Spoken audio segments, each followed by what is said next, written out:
How y'all doing? My name's Ruben, and I'm with 5 Minute Warning. I appreciate the fact that you've downloaded our episode today. But of course, just to let you know, we are live on Sundays, 9 p.m. Eastern Standard Time, and you can join and talk with us and everything. You can check us out on Twitch. You can check us out on YouTube. Just put in 5 Minute Warning and join us live on the show every Sunday night, 9 p.m. Eastern Standard Time. And thank you for downloading this episode, and we'll talk to you soon. The following program is rated MAL. It contains strong language and is intended only for mature audiences. This week on the 5 Minute Warning. Because at first, when she was like, if you like, you should have put a ring on, she's showing off her big ass rock to Jay-Z. Yeah. It's like these women are like, hey, we love you because you're like dreams. You're the goal. But like, we can't relate to you. But you start talking about a nigga cheating on you. Oh, bitch. Bruh. You can come over now. We cool. We on the same level now.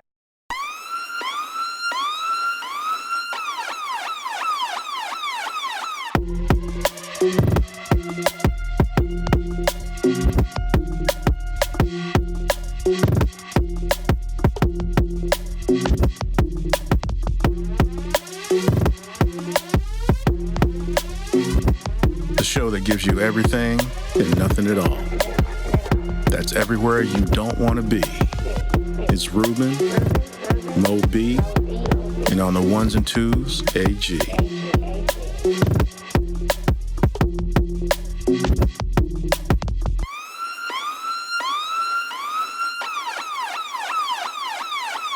The 5 Minute Warning.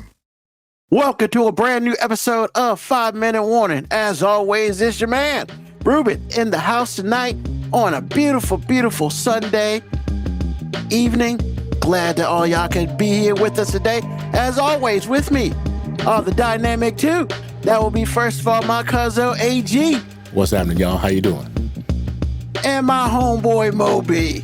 What's going on, man? Hey, what's going on, players? How we living today? Oh, we living because you said you had a bone to pick with me about that Cobra comment that I didn't get, that I didn't watch the show. So what are we doing? What are we doing? What are you talking about?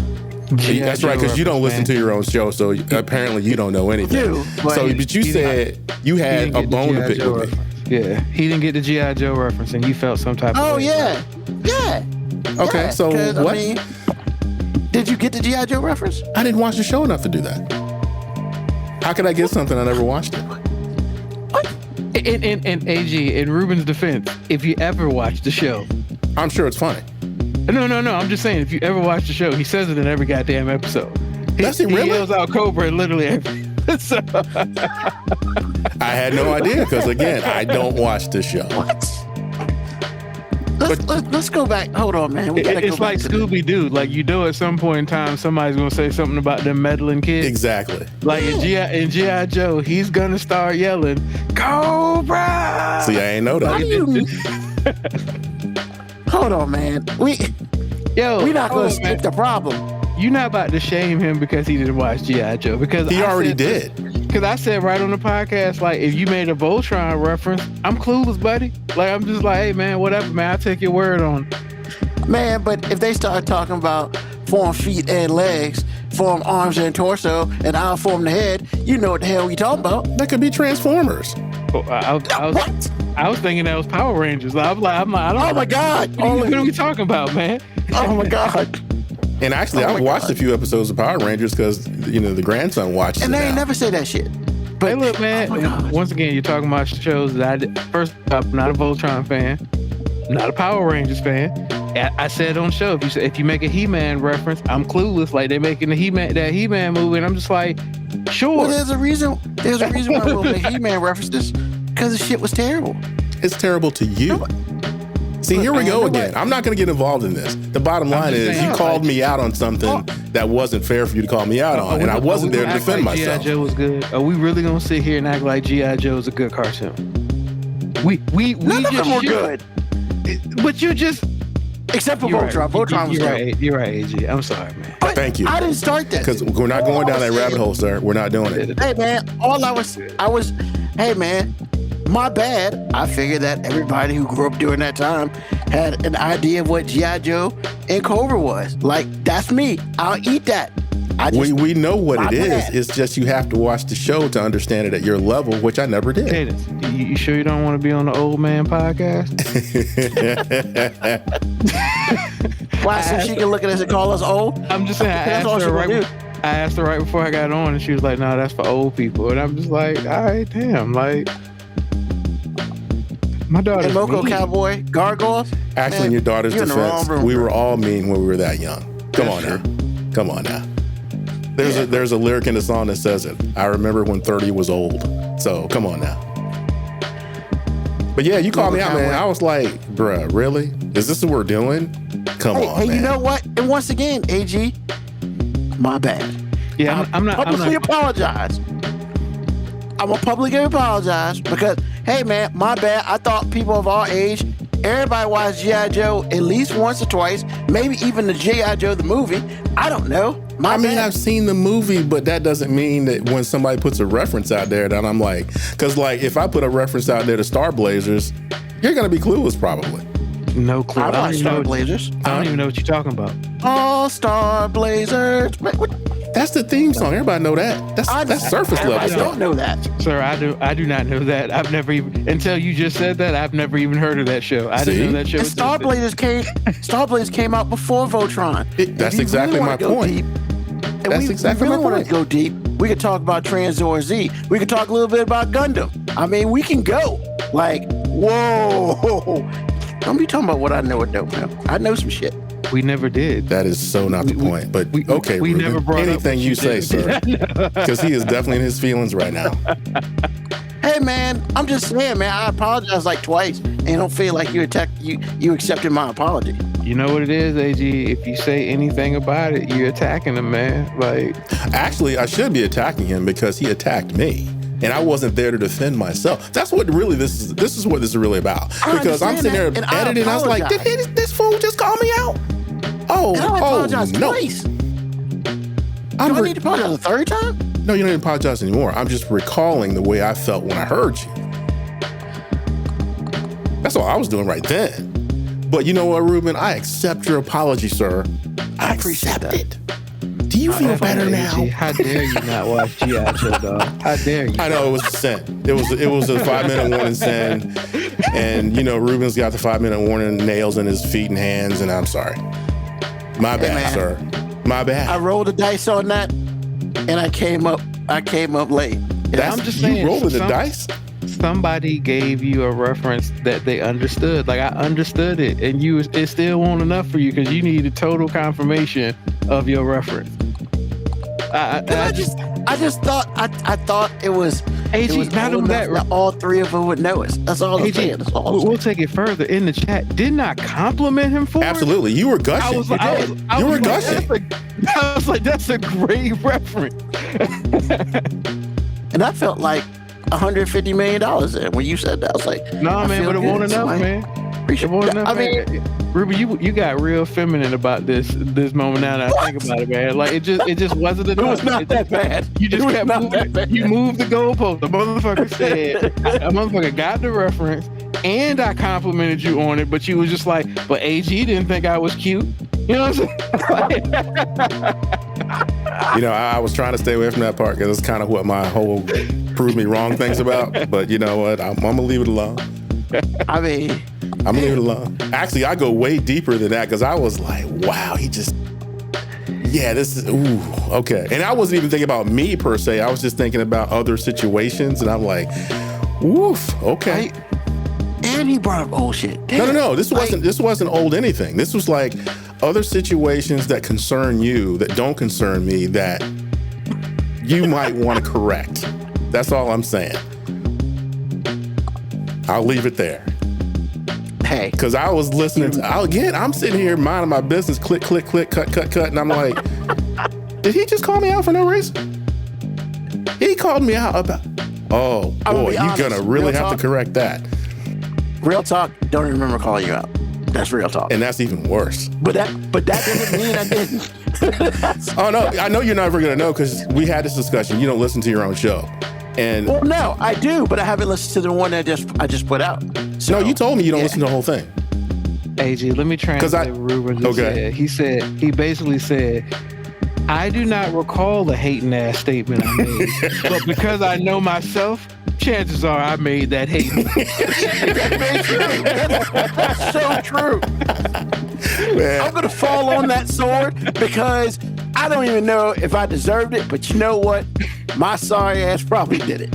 So I'm gonna go ahead and eat that one because AJ, I say the probability is high. a win. I say this is a win because that's some self-awareness right there. He was just But like, was it self-awareness though? Was it self-awareness that we had to go this far? I mean, we're 9 minutes in with this. No. Okay. It's not self-awareness that we had to go this far. It's self-awareness that we got here. Because we don't usually get here. You know what? Baby steps. Baby steps. That's true. We don't get here.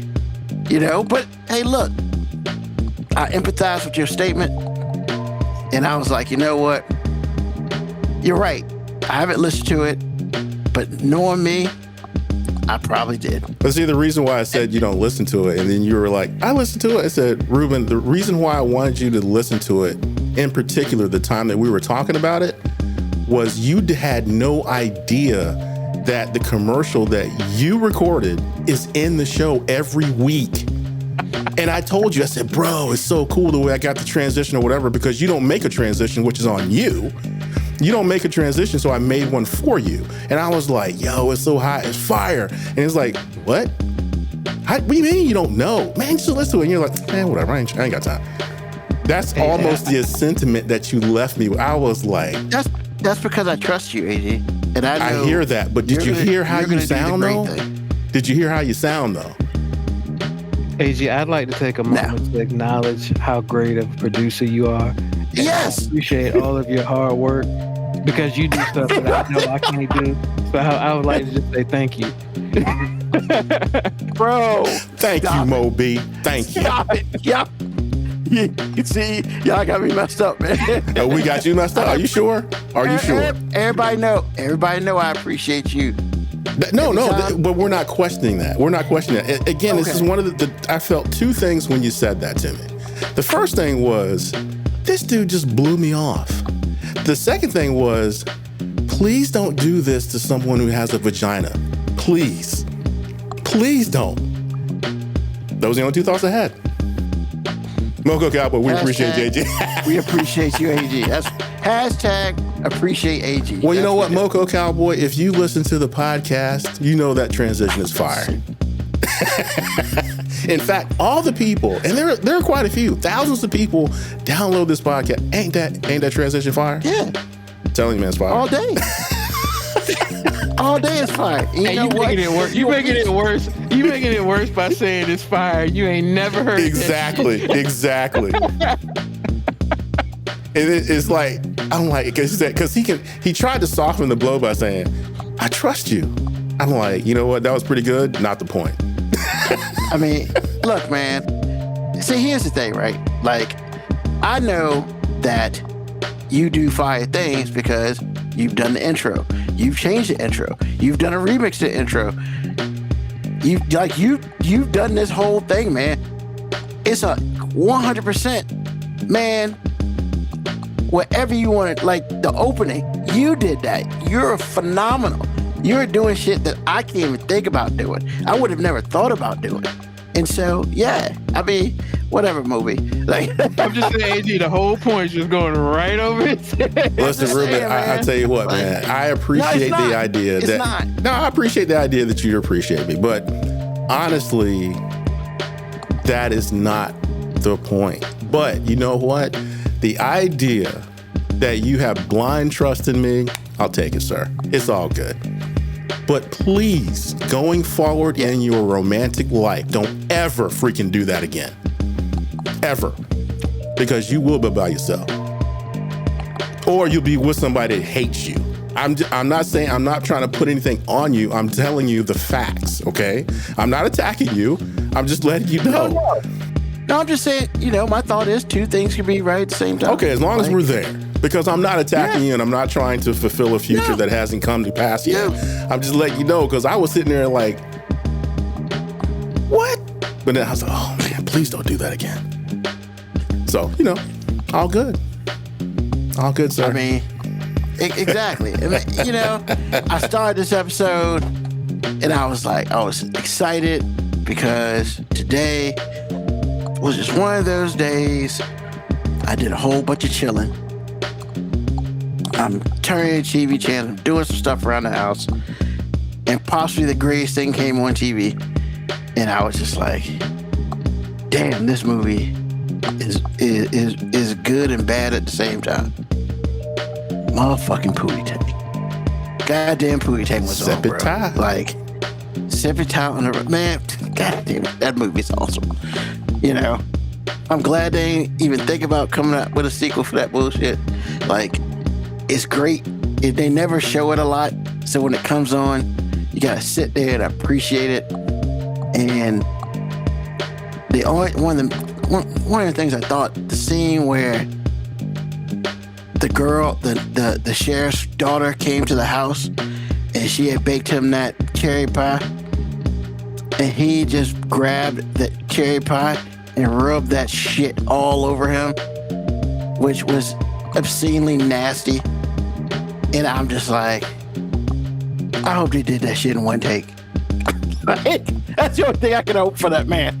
Cause I was just like, this is nasty. Like, this is not even remotely cool. You know, it's this moment right now that I realize I don't really like that movie because you're making reference to a scene that I can't even picture. Like, it's like I've blocked that movie out. Like, I know when you make certain references, I know you're talking about that movie. But like that whole scene you just described, that shit has never happened in my mind. Like, it's just, that shit don't. It's nasty though. It's a space that just, I will not allow my neurons in my brain to activate that memory. Well, you know, I kind of got a story about that too. It took me 20 years to like the movie. But the biggest story I have from it is I'm sitting around at my mother-in-law's house. I'm married to a white woman, so you already know what time it is. She is a MAGA. You already know what time it is. But I'm sitting around, and I don't know how it came up, but she said, "Oh, I love Pootie Tang." And I'm looking at her like, what? Shut the fuck up. I'm not kidding. She has seen that movie multiple times. I said 7 times in a water time. She knew exactly what I meant. I promise you it's true. I promise you it's true. She's an old white woman that's MAGA, and this happened, sir. I promise you it happened. My wife was sitting right next to me when it happened. It was hilarious. Next, you're gonna say they like Undercover Brother too. Like, you know, it never came up, but it wouldn't shock me because hold on. What? Are we saying the first one or the second piece of bullshit that came out? No, it's always the first one. I don't consider the second one. The second one doesn't exist to me either. Exactly. Like, I can't. Okay. They should have left well enough alone. They should have left well enough alone. I mean, they had the two prettiest women in the industry at the time in the shower. You should have left it alone, bro. That scene itself. But the greatest scene in that movie was the orange soda. The orange soda was the greatest thing ever. I was like, bruh. But anyway, my mother-in-law, I mean, we differ in so many ways, but I promise you, in that moment, I was like, girl, I love you. I'm telling you, man. You found some commonalities. Exactly. Like, hey, exactly. No. Mine. I'm telling you, man. I can't. It's a real thing. It happened. So, hold on, man. Okay. I guess, man. Pootie Tang, man. Crossing borders, baby. Hey. Crossing borders. God, you know, low key, there's a lot of movies like that you wouldn't think, but probably do. There's a lot of those movies out there. Bro, you be a man. I bet she loves CB4. I don't know. Maybe. But again, I'm gonna just look, man. I'm gonna just take that win.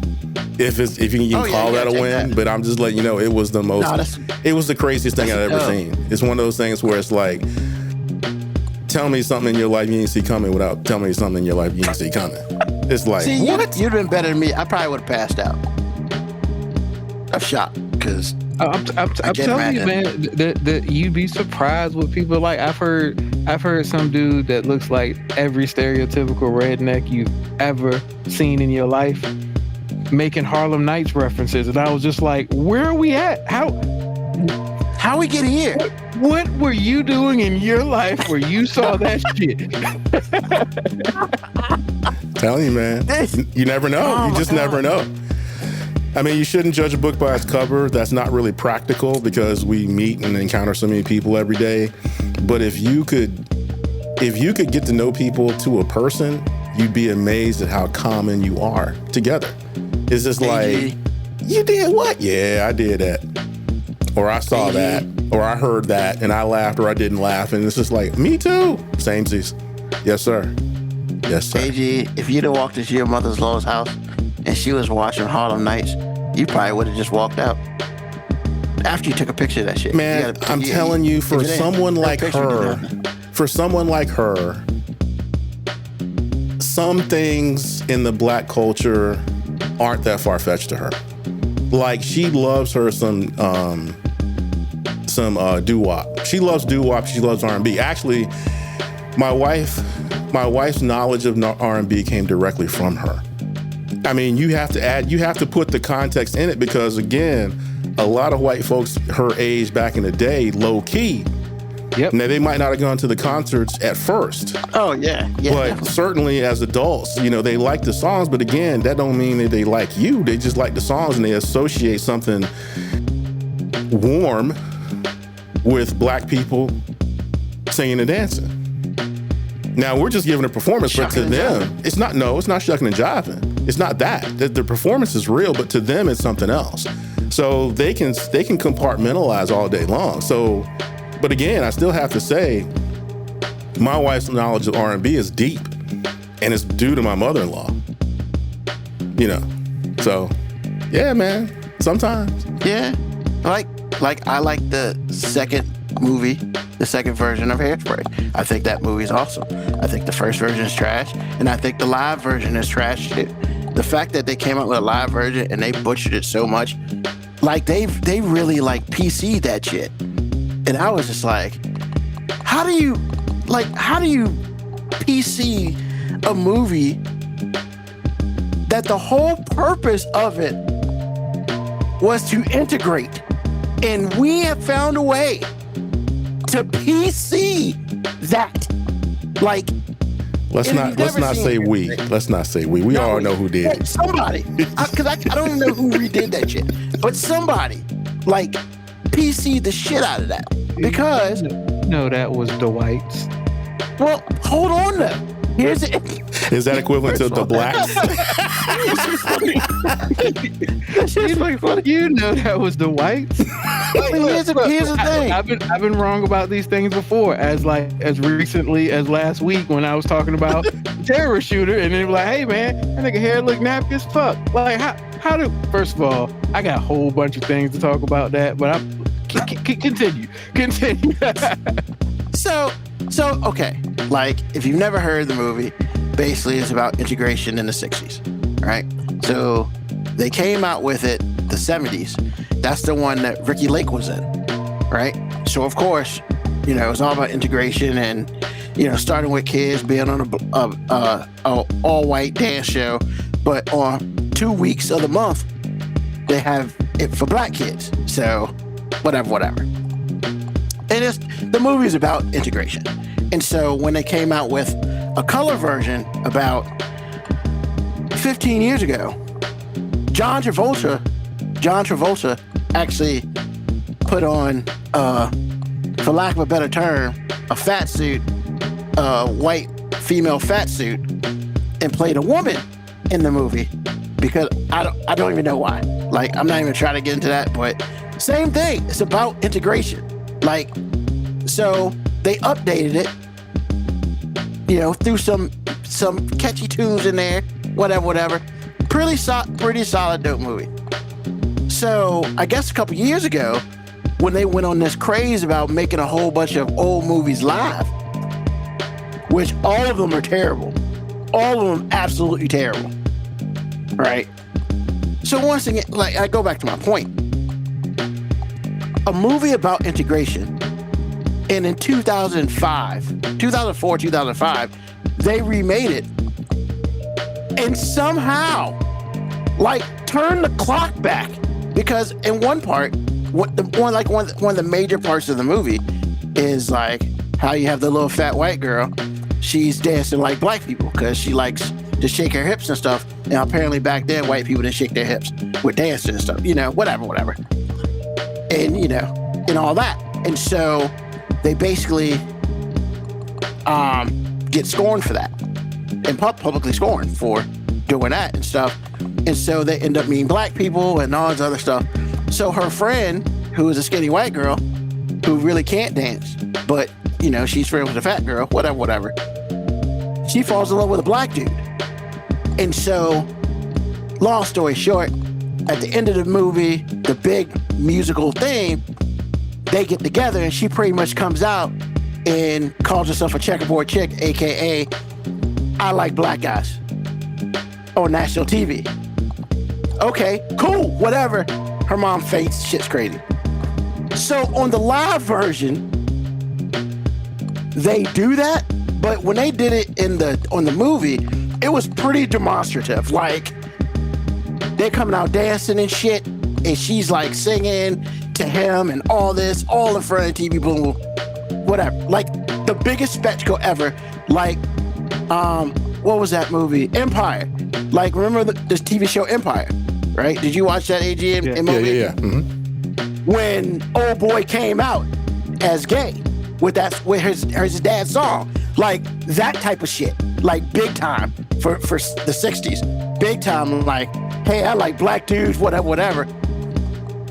So in the live version, that shit was tamed down so low.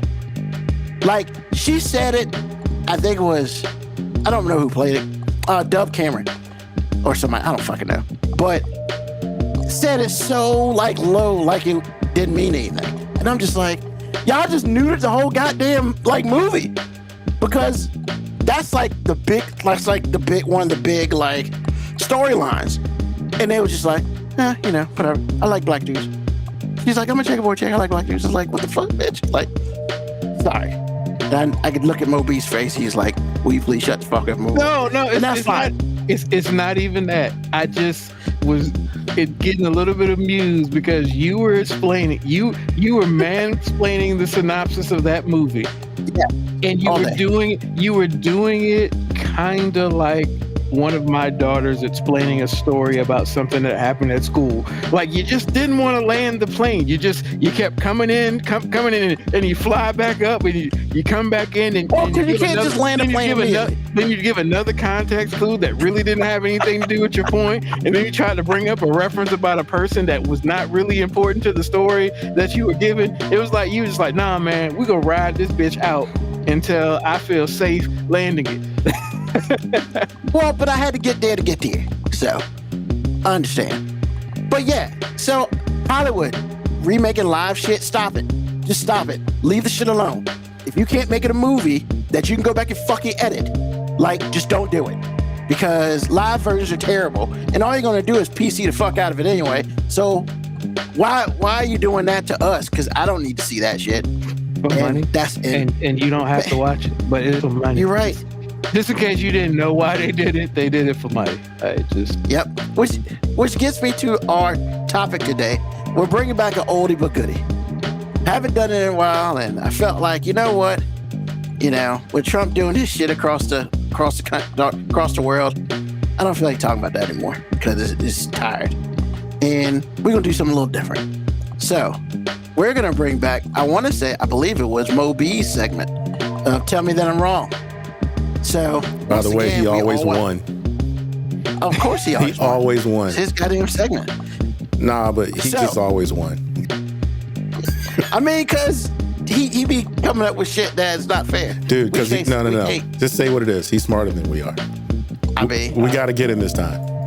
I was just going to say it's because I think about shit that y'all probably don't take the time to think, because I just waste a lot of thought process on random shit. Is it wasting though? Is it really wasting? What purpose is it serving, AG? To win. Okay. I guess. Okay. I guess. He's a winner. Okay. He's a winner. All right. So once again, to go over what it is, we each going to have one thing that we're going to talk about. And basically the other two have to tell us why we're wrong. and convince us and convince that person that they wrong. And yeah, and like he said, Moby is undefeated, and we'll just see how that goes. So, AG, we'll let you start it out. Okay. Dating a white girl at any time in your life is a forever stench. You will never, ever get rid of it. And all it takes is one time. Tell me I'm wrong. That's a tough word, man. Yeah, because you're going to lose. Word. You're going to freaking lose is what you're going to do. I mean, because I have dated a white girl. And you stink too right along with me. You stink too right along with me. I'm not saying I don't. I'm just saying. It's hard to disagree with that, man. I know. It's so hard. Absolutely. Because it's almost like black women can smell that shit. I agree with y'all. Okay, here's the butt. Here's the butt. No. There is no but. You're absolutely right. I think, yeah, once it's out in the air that's happened, that's your label. Yeah. Forever. But it's not the biggest stench a man can get. But it's pretty close. Well, committing a sex crime is always better than that. Or worse than that. Yeah, but it's not even about a sex crime. It's like, just the idea of sex in general is a stigma for guys. Because like we've talked about it before, we've joked about it, like, only women can be bisexual. You're not wrong about that. Because well, you got to correct that. You got to correct that. Only women can be bisexual and still claim heterosexual. Yeah, that too. Men can't do that. Actually, I was just gonna say only women can claim to be bisexual, because if a man says he's bisexual, dog, you gay. That's why I said what I said. That's what everybody. Right. It's like, yeah, I don't care how many chicks you banging. If you touch the dude like that, you gay. Yeah. You know what I'm saying? Like, you're on the down low. They have made whole shows about stuff like that. Yes. Yes. So, did I win? Anybody out there? No, you definitely win. Okay. I can't do nothing about that. I cannot refute that at all. Because we had a conversation about that about 8 months ago. I was like, I can't take you everywhere. And she's like, what do you mean? We're a team. I said, well, yeah, that's true. What? But I'm not going to put you in harm's way all the time for no apparent reason. Now, sometimes, we have to do things because we have to do them, and it is what it is. But for elective stuff, yeah, no. You don't need to be there. So absolutely, man. You can't get rid of that stench, bro. It's like being a registered sex offender. Well, I would say this to that. This is just me, and this is just my. Like, I guess for me, if I felt comfortable enough to share that with my family, that I was dating a white girl, and I did, I'd give a fuck about anybody else or where I take her. Like, I could give two shits. And that's just my personal opinion. Like, and I hear you about protection, but then again, I guess for me, I'm not going anywhere where I feel like I gotta have protection. Well, that's the whole thing, because even familiar situations are dangerous. Because you don't know, what you don't know is who already knows you're dating who you're dating, and how long they've been sitting on it, seething with anger. And black people have a license to call you out publicly in a really uncomfortable way. And so it's just like decorum doesn't necessarily have to be the case everywhere you are. And to have her go through that for something that's not necessary is the stupidest thing ever. Now, again, like I said before, some things we have to do, and we're going to do them as a couple. However, if I ain't got to do it, no. Oh. No. Yeah, I hear what you're saying. I guess my thought more or less is, I probably wouldn't be going to those places either. Just Ruben, what I'm telling you is sometimes it's some of the most sacred places, meaning family, that you really need to be careful, sir. You really need to be careful. No, I hear that. That's all I'm saying. That's because you're responding to me like this stuff isn't like. You're saying you don't care. AG's not saying you should care. He's saying you should be aware. Yes. Absolutely. Absolutely. Yeah, no doubt. I guess I thought you were talking more like if you're going out and about in places where you would not normally go, or you don't necessarily like just places that are not familiar to you. That's why I think that's where I was. And I could have just read the room wrong, which is very possible. No. I'm talking about some of the most intimate places. They were one thing before you dated a white girl. There's something quite different after you do. And even if you don't date her anymore, those hard feelings are still there. Now, don't get me wrong. I'm not coming from a place where I'm like out here like Stephen A. Smith, like I don't understand. That's not what I'm saying. But what I am saying to you is you need to be aware, and to put your spouse or your partner in that position for nothing, for an event that's an elective is not necessarily the best idea. I mean, and the truth is, you never know how your family. My cousin told me this when he brought a white girl around. He was like, "You never know how your family feel about you being with a white girl till you bring home a white girl." Exactly. That's when all the real shit come out, because everybody says the right thing until that situation happens. You remember that time you were relaying what Aunt Shirley said, and she just asked you, why y'all got to date these white women? and I know I've known Aunt Shirley my entire life at a topical level, and I understand how she moves at a topical level. What I also know about human beings is if you have never asked your son, who is a grown man, this question, you have been sitting on this for a long time, and you probably had to get to a point to where you could ask in a tone in which is not attacking.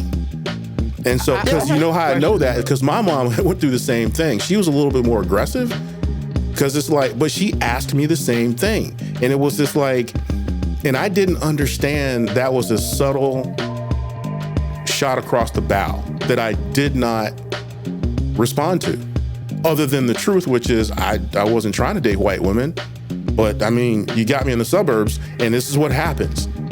So it's just did it erase all your black dating suburbs? I'm just saying, did it erase all your black dating history? Absolutely. We just discussed this. I just won because of this.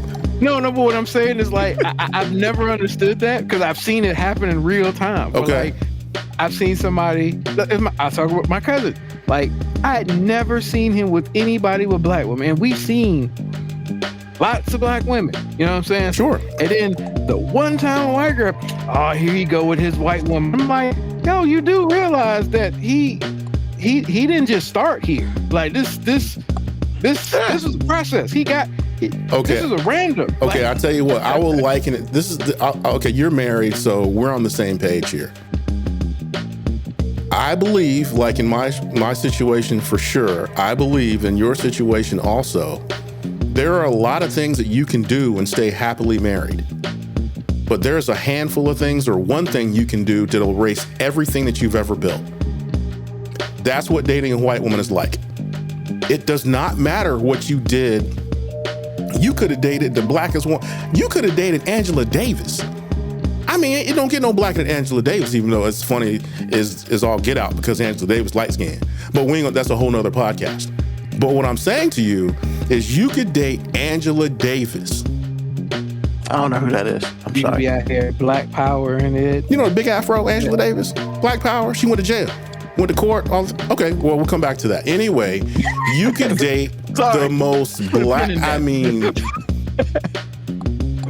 I mean, she could be, like I said, man, I can't name a one. I mean, you could date Cleopatra Jones. Black. Okay? And if you date a white woman after that, they don't remember Cleopatra Jones. Oh, that white deletion, man. Why do you think Mo B's his blemishless dating history is called blemishless at all? Hey, baby, there's no white out on the resume. You know exactly. There's no white woman in the resume, and you know what else it's like? In this day and age, it's like telling a woman you ain't got kids out of wedlock. That's what it's like. There will be women that will ask Moby about his, like if he was single, there will be women that will ask him about his dating history and specifically ask him about if he's dated a white woman. And if he says no, they won't believe him. They will absolutely not believe him. Happens all the time. All day. And actually, I could believe in you. And I know W Brown 81 might come back at me for this, but I really feel in my heart of hearts that in the back of her mind, she doesn't believe him either. You know what? The idea that he's thinking about it. You probably right. She's probably like, he done slipped in one. Exactly. You know what I'm saying? Like he put his toe in the water. Exactly. You know what I'm saying? So again, it's harsh, man. It's just harsh. And that's, this is about to be the realest shit I've ever said. The crazy thing is I would have. Yeah. It just never happened. You know what I'm saying? It's not like I was out here making the conscious decision that I was just like, you know what? It's black or nothing. I'm not that guy. I've never been that guy. But yeah, same here. It just didn't happen. I'm equal opportunity all day. And I'm just, even back then,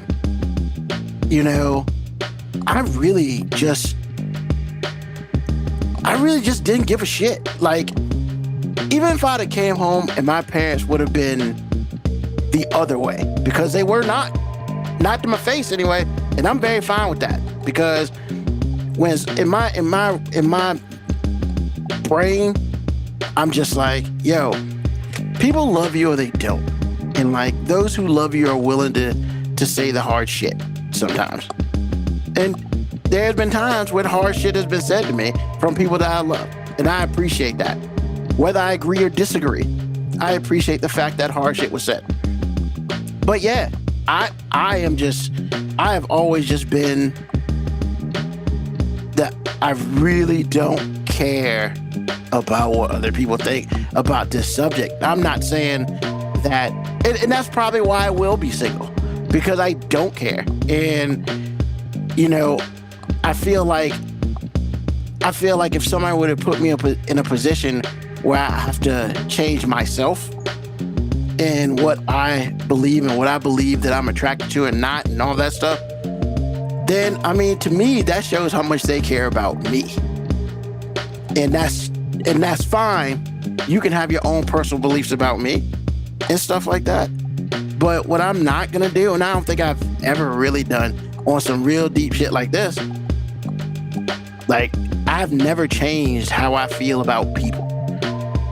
Whether I dated one white girl, 5 white girls, 10 white girls, a Chinese girl, whatever. Like, I am equal opportunity. I don't give 2 shits about what anybody else thinks. Can you stop saying what anybody thinks? Can you stop saying that? Just say women, because dudes don't be out here caring. Really, some dudes do. Look, some dudes do care. Let's be real. But they not loud about it. Like, most dudes that care about this particular topic we're talking about, some of them really don't care. Some of them know, just like AG said, that if you say the right things, you get some equity. So if you the black dude and you hanging out with some other black women and you see a black dude walk with a white chick and you like, got another one. Them chicks will look at you like, yeah. Well, see, you are fighting for us. You ain't say that shit. You ain't say that shit. You just said what was required in the moment. and that's the thing, man. I don't even think I've ever done that. Like, well, I haven't either. But here's the thing. I know it's happened. The fact that y'all laughed at it, y'all thought about it, y'all was like, yeah, some people have done it. That's right. Oh no, there's only one person here that's resisting that. It ain't me. I'm telling you, man. Look, Ruben, I appreciate, there are things about you I appreciate in a big way, and your level of compartmentalization is one of them. Now, there's a good and bad side to that, but for better or worse, I love that about you. But what I'm saying to you is not whether you care or not. I just want you to know going forward, because the chances for you, the chances are 60-40 that you'll be with a white woman. I know you well enough to know that. So it's just like, what I want you to see is I want you to be able to read the room outside of what you don't care about, because we're not talking about you. We're talking about your spouse. We're talking about your partner. And to put your partner in harm's way for no reason, and I include a lot of things in that no reason circle, is not a good idea, because especially the way the country's going right now, bruh, it's not necessary. Now, taking your wife out to dinner, not what I'm talking about. You'll never see those people again. Going to a park, not what I'm talking about. Never see those people again. I am talking about some very intimate situations where somebody can get really angry with you, but they've been holding it because they ain't seen you and you family. And then something happens and they snap and they feel like they can say what they want to say. And now you put your spouse or partner in a situation that can't be unheard and unsaid. That's what I'm trying to help you understand.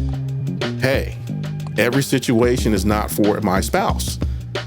I might show up by myself. I might not go at all. But I do understand that's not a really good situation, sir.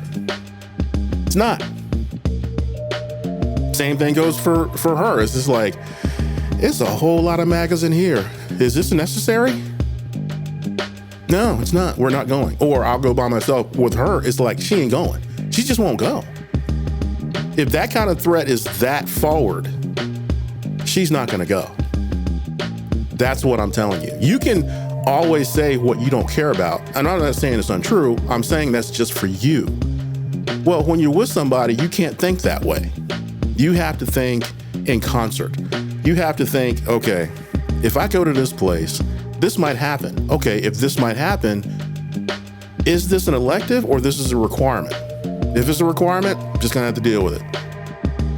If it's an elective, maybe I don't go. Because like I said, man, it's like, I'm not calling out Aunt Shirley at all. I'm saying to you, the idea that she asked you that, it's a problem for her, just like it was a problem for my mom. It's a huge problem for my mom. My mom don't like white girls. She might like Lauren or have liked Lauren when she was living. But in general, oh no, it's awful.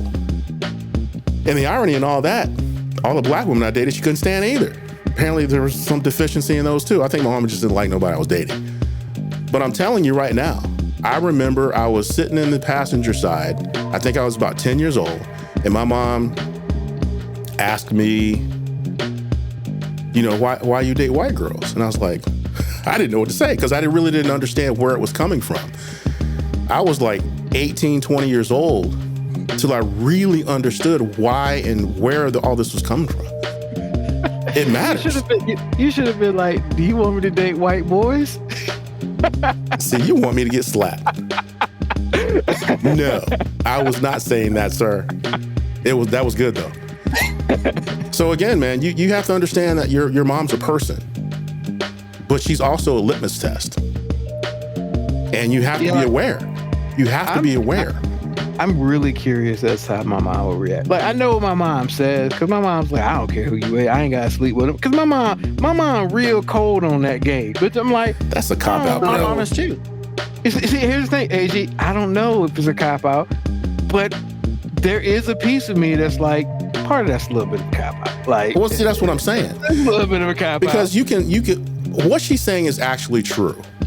But it's a buffer between what I have to accept and what I feel like I don't like or do like.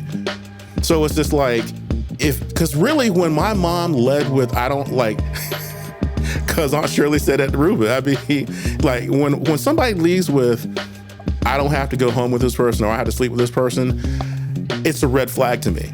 And when I say it's a red flag, it's not really a red flag as much as it is, you've told me how you feel about this situation and you don't like it. Because why in the world would you say something like that? That's a harsh statement. But people think it's a soft landing. It's not. It's a crash landing. But because you didn't come out and say, I don't like this girl, and this is why, or I don't like this kid, and this is why, you feel like, since I didn't actually say it, everything cool. Because when my mother-in-law said it right across me, I was in the room. She's sitting next to me on my left. My wife is sitting next to me on my right. She said that to her. I'm in the room. She already let me know what time it was. But didn't she sound like Aunt Shirley? Didn't she sound like my mama? Didn't she sound like what Mo B's mom might say? Absolutely. What does that tell you? That tells you that, I don't like this coon up in here. You're making your life harder. You could have dated all them white boys with all that money. What are you doing? That's how she felt about me. Sure, and I get it.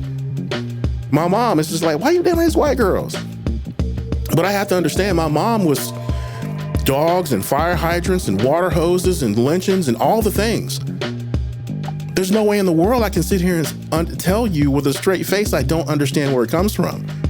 But trust and believe the dark side of that is people are angry with you, bro. Angry. So just be aware that I'm glad that you can compartmentalize, but stop being cute. You have to think about two people. And if you don't, I don't want you to lose behind this, because I would rather have you lose about something that you actually knew what was happening. But to lose because you were unaware, I don't want that for you. And I'm telling you right now, you need to be aware. There's a reason why your mom asked you that out of the blue one day. Now you can say, but whatever, but I'm telling you right now, it's just like people are not happy with you. So just letting you know. I mean, and you know what? That is their right to be happy or not happy. And that's, and it's, I don't know, man. It's just, there are some things in life that I do have a hard stop at. And I feel like that my parents raised me to be pretty independent on certain things, definitely in my life, like straight up. And my love life, I feel like, is one of them. And you know what? I mean, I ain't trying to put nobody else's business out there, but it is what it is. Like, if she's got an issue, that's her issue. I'm not gonna sit here and be like, I'm not doing all that. Like, well, you don't like who I love, so I don't love you. That's just that bullshit, right? I ain't about that life. I'm just not. I'm never about that life. However, I'm also not about the life of you controlling or feel like you have control over who I date, regardless of skin color or whatever. Now, I can, like you, I've dated both white and black women. So it's not even to me, it's like when I say I'm equal opportunity, I am. I'm very equal opportunity. I mean, and honestly, he's not talking about you though. Like, but I'm keep bringing you come back to you. Well, but all I'm saying is, like, I completely understand what he's talking about. If members of the family have an issue of who I'm with, that is their issue. And for me, it does come down to, it'd be one difference if I brought home, regardless of the color, and she was like a straight up just bitch. Like, that's one thing. But, if she's nice and all that, and you don't like her color of skin, then unfortunately, that's not my problem. And, I can sit here and say, that I get it. Like, I completely get what AG's talking about. All right, that's part of our family. If people in your family were just like demonstrative about it, you could bring her around?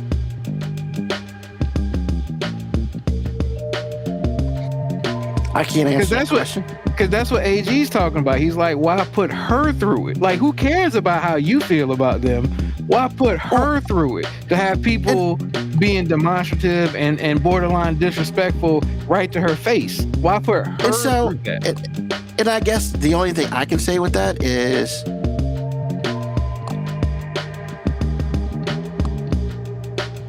as far as I know,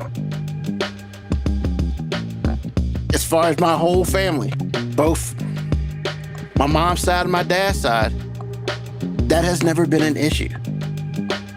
If somebody has an issue, then that's their issue to deal with. Because I mean, as we know, my family, you know, that's not an issue that has come up directly to us. And if mom has that issue, that is mom's issue to bear. Like, I can't sit here and control what she likes and what she doesn't. But you can control if you put your significant other in that environment. That's what I keep coming back to. I get it that you're like, you don't feel like, the AG was talking about, hey, be aware that those are the type of environments that could be detrimental to your significant other. I guess what I'm saying is, what you're saying, like, it is their problem, but when you're in a relationship with somebody, that shit will quickly become your problem because she's unhappy. Well, and what I will say, historically, that has not been a problem in my family. Historically. Now, definitely at least on one side of the family. But as far as the other side of the family, as far as I know, it's not a problem. But if there is a problem, it's quiet as kept, and I don't know about it. That's all I'm saying. Like, so I wouldn't know. My assumption would be it's not a problem until it happens. And I mean, because I feel like family is a safe space for me. But of course, like you said, when it does not become a safe space, that's a completely different situation at that moment. And I have not experienced that. It not being a safe place. And that's my experience, and that's all I can really say. Understood. And my hope is that for AG, that has not happened to you in our family. But clearly, there's things I don't know. So, you know. But that's what AG was saying. Like, you kind of don't know until you're in the situation. Yeah. And granted, you've been in it, but I mean, you ain't been in it marriage-wise. Like, you know what I'm saying? Because here's the thing, dating, the whole ball game changes when you said marriage. Of course. But I mean, here's the thing, right? If I don't feel comfortable bringing the girl I'm dating around my family like that, then, I mean, we already starting. You know, that's the beginning to a situation. And, you know, the sad thing about that is it sucks that AG went through that, going through that, you know, on one side of his family, you know. No. My only hope Before is, you go on, I need to interrupt you. I'm not saying the situation actually happened. What I'm saying to you is because your family situation and real life are the same thing because they're full of human beings. These things could happen. And I just want you, what I was saying to you is I need you to be aware of the situations that are the most intimate because that's where it can really hurt you. Now, again, going to dinner or being in the street, whatever, you'll never see those people again and your level of compartmentalization comes in handy. What I don't think you could survive if it happened to you in a very intimate setting, which is family. Family means everything to you. And it comes in a lot of different iterations to you. We are family to you. Mo B is family to you and everything he's connected with that you have known for many years. You and I are family because we are, and you and I are family twice because of all of that legacy that's gone on. And then there's your actual family. Then there's your mom and your dad. They have different relationships with you. There's your brothers, and you have different relationships. All of that matters to you in a way in which it doesn't necessarily matter to me. So for you, it's a huge deal. I would not want you, number one, to experience this and you to lose your relationship because you put her in harm's way. Number two, for you to have to deal with the residue of seeing your family in a way in which you never saw them. Because for you to think about life as an abstract is one thing. When that's real, it's a whole nother thing. It's the difference between target practice and fighting a war. When you shooting at somebody like live, you're probably gonna miss a couple times. When you're shooting a target, you're 10 for 10. It's different. And I'm not saying that it's actually gonna happen. What I'm saying to you is, because of my victory today, you really need to be aware that there are some angry women out there. There are some angry people out there. There's an angry community out there. Because like, when somebody says black love to me, that's a club I'll never have a membership to. Even if I ended up marrying a black woman because I dated a white woman, yeah, I'll never be in that club. Never. Very true. Same here. So again, I understand that. And because of that, that's all I'm trying to say. I would not want you to run into that situation because it'll cost you in ways in which I don't think you understand. That's all. I just wanted to clear that up because it's like, it's never happened to me, but I'm not stupid enough to think that people aren't thinking things or maybe the potential of these thoughts being in people's minds, because my mom let me in. She let me into the whole thing. She was like, she was asking a question because she was pissed off at me in the situation. But what she did as I got older is just like, oh, you was putting me down on game. And in that moment, she became a regular person. She became another black woman who couldn't stand me because I dated a white girl. The irony is, all the black women I dated, she didn't really rah-rah for them. But I mean, I guess that's a whole nother podcast. But what I'm telling you is, she was not happy, bro. And then I got heartbroken by these white women. It just made it worse.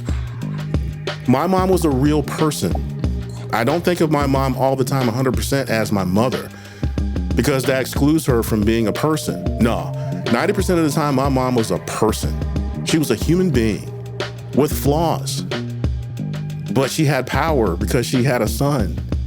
And I'm telling you, man, be aware. That was my most intimate female relationship, was my mother. She could be dangerous sometimes to me personally, because the way I was set up and what she had to offer and all the things. So again, I just want you to be aware. Because when you told us that on the show that time, you took me to a dark place, bro. I was like, oof, that's a question.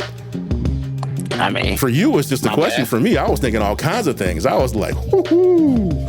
Yeah, because that's not my experience, unfortunately, or fortunately, whatever.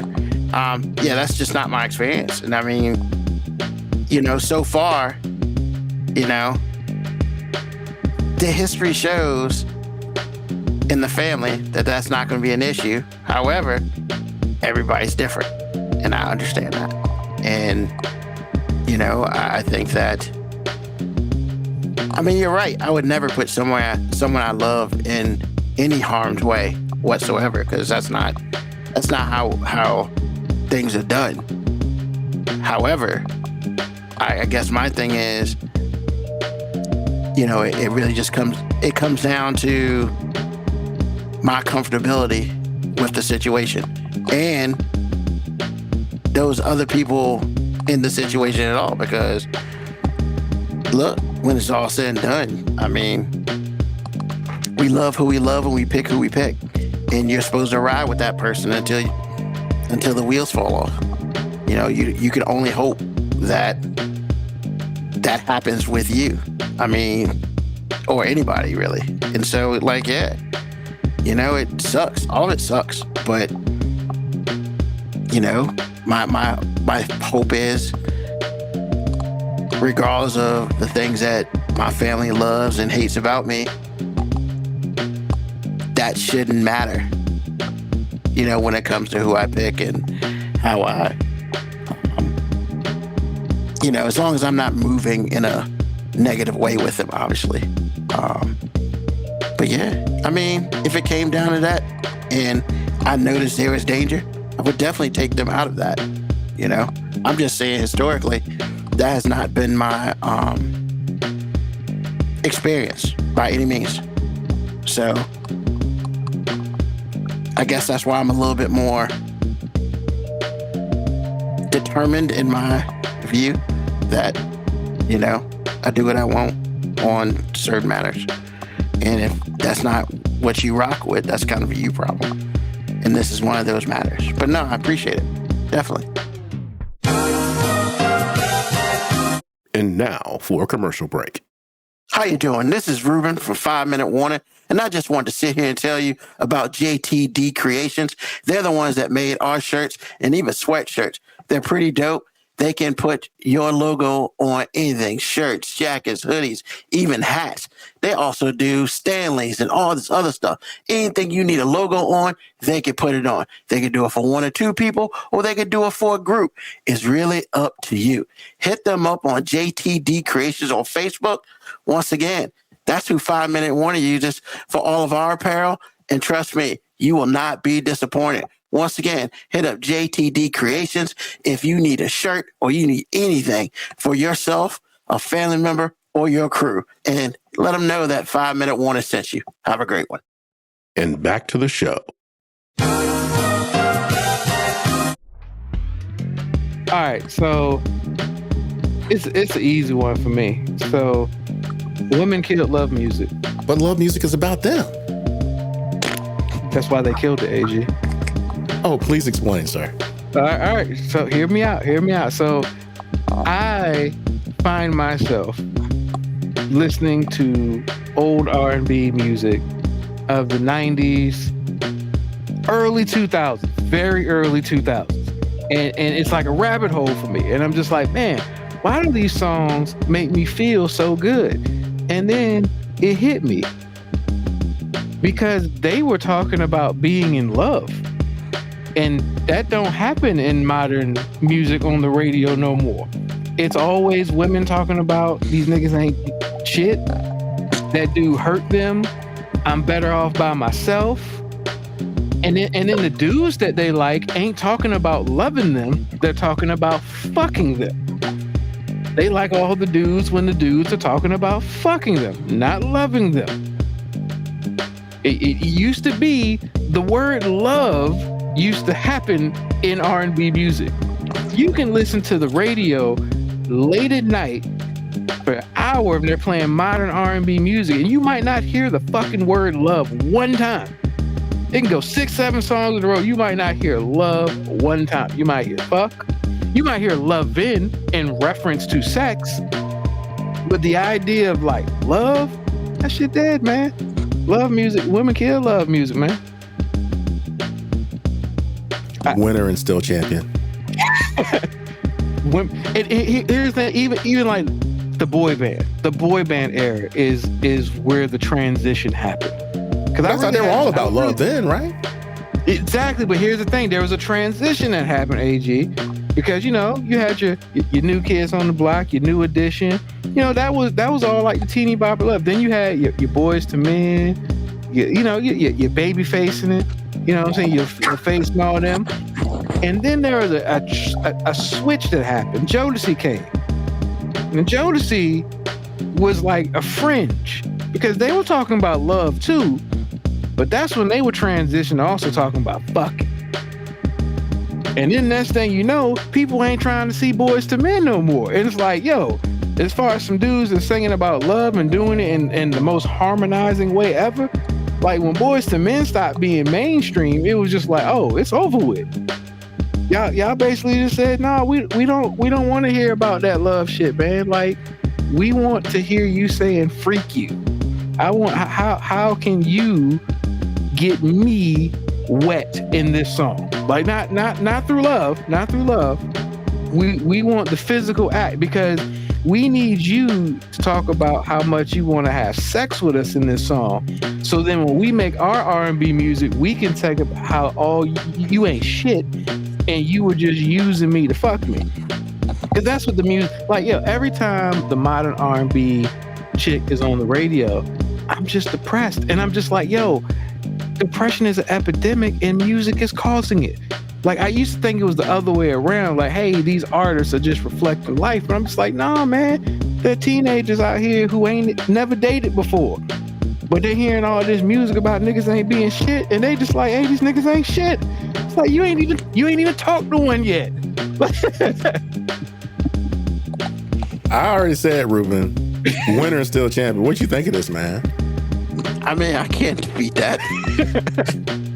Because I mean, the crazy I've part listened to it is like similar to what I was going to talk about, man. But shit, like, wow. I mean, okay. I'll ask you a really specific question. Where does "I Want to Sex You Up" come into play in all this? Because "Color Me Bad" was right in that transition. That was the transition. So that was one of the transition songs too. See, here's the thing. There was a point in time on the radio where "I'll Make Love to You," like "I'll Make Love to You," I swear, knocking boots, and "I Swear" were on the same rotation. You're not wrong.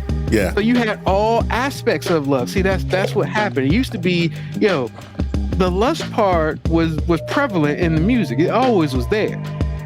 But there used to also be some love part in there as well. But wait a minute. Let me go backwards a little bit.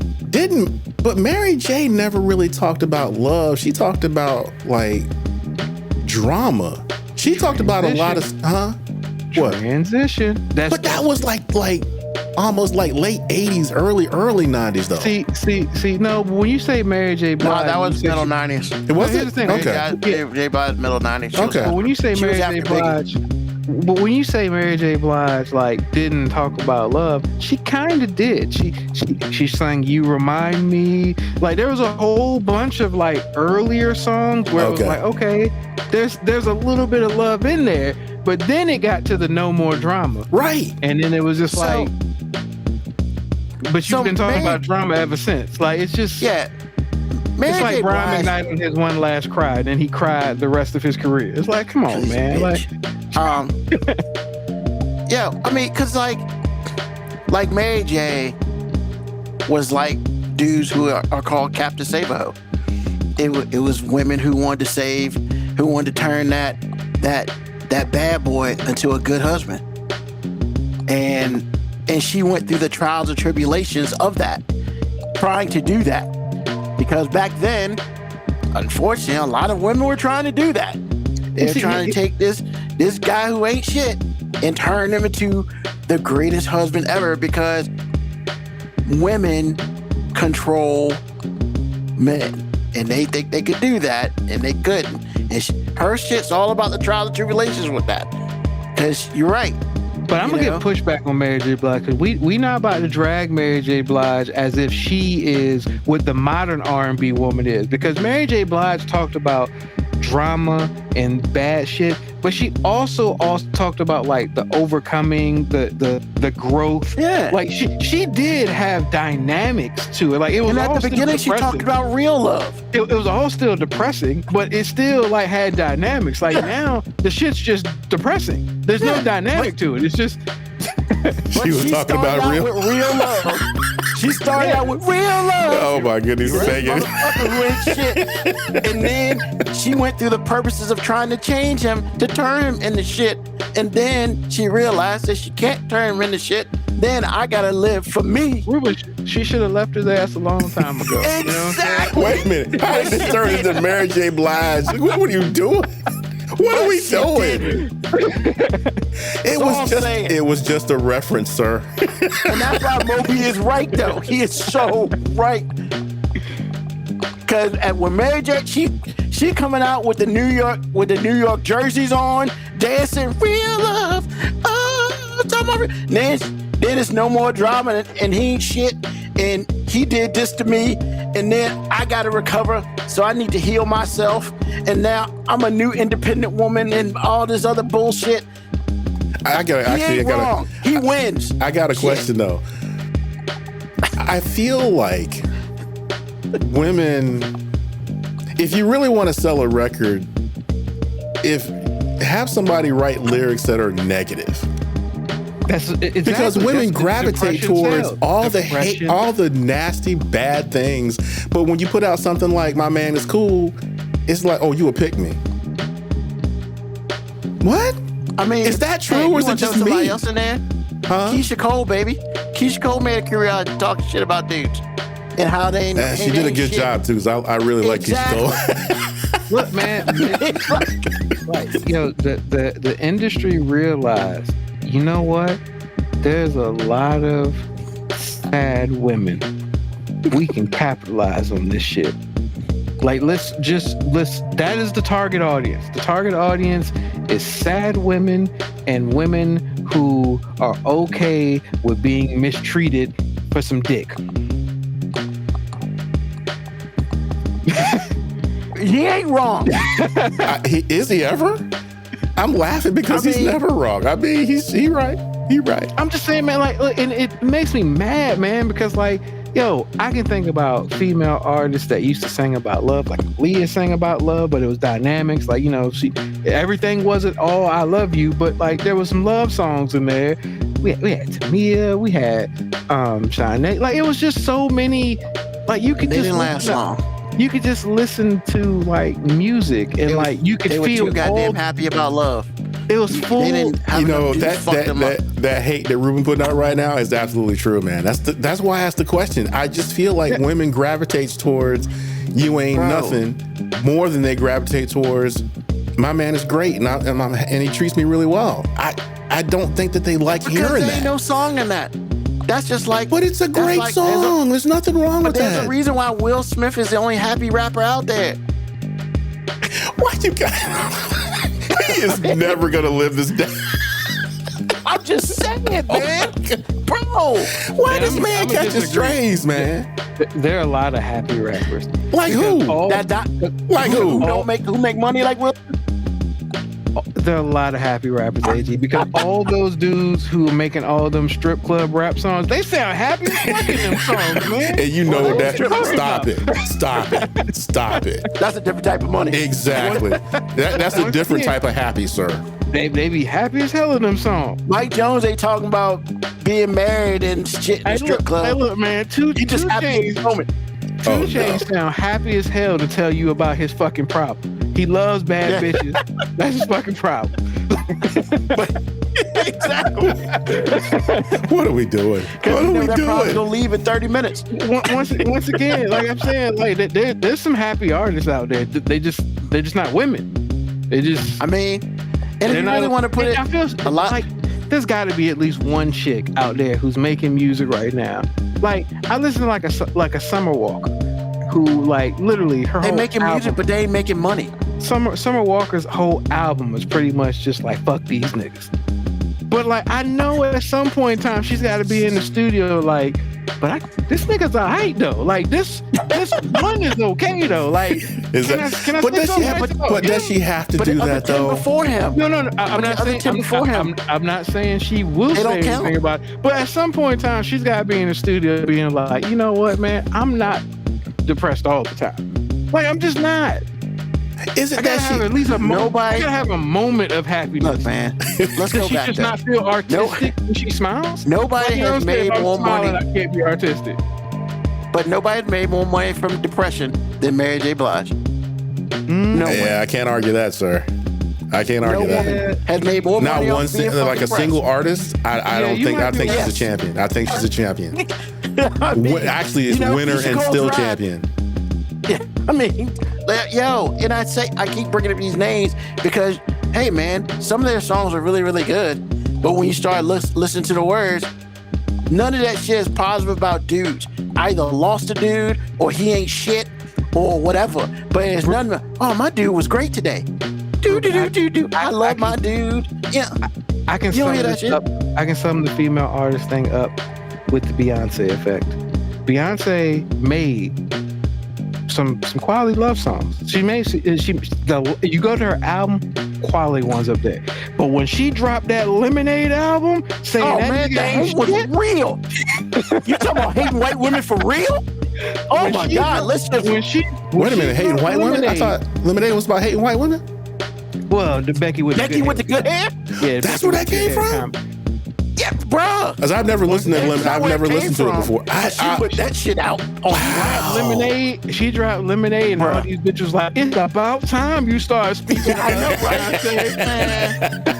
right? So wait a minute, Jay-Z was cheating on her with a white girl? Skyrocketing. Jay-Z was cheating on her with a white girl? Jay-Z cheated with a white girl. That's the word on the street. Oh my goodness. Shit. Here's the thing. I don't know or care, but I think it's the greatest marketing strategy ever because she tapped into the market. She said, you know what? These women hate men. And you know what they also hate? They hate a man that cheats on a black woman with a white woman.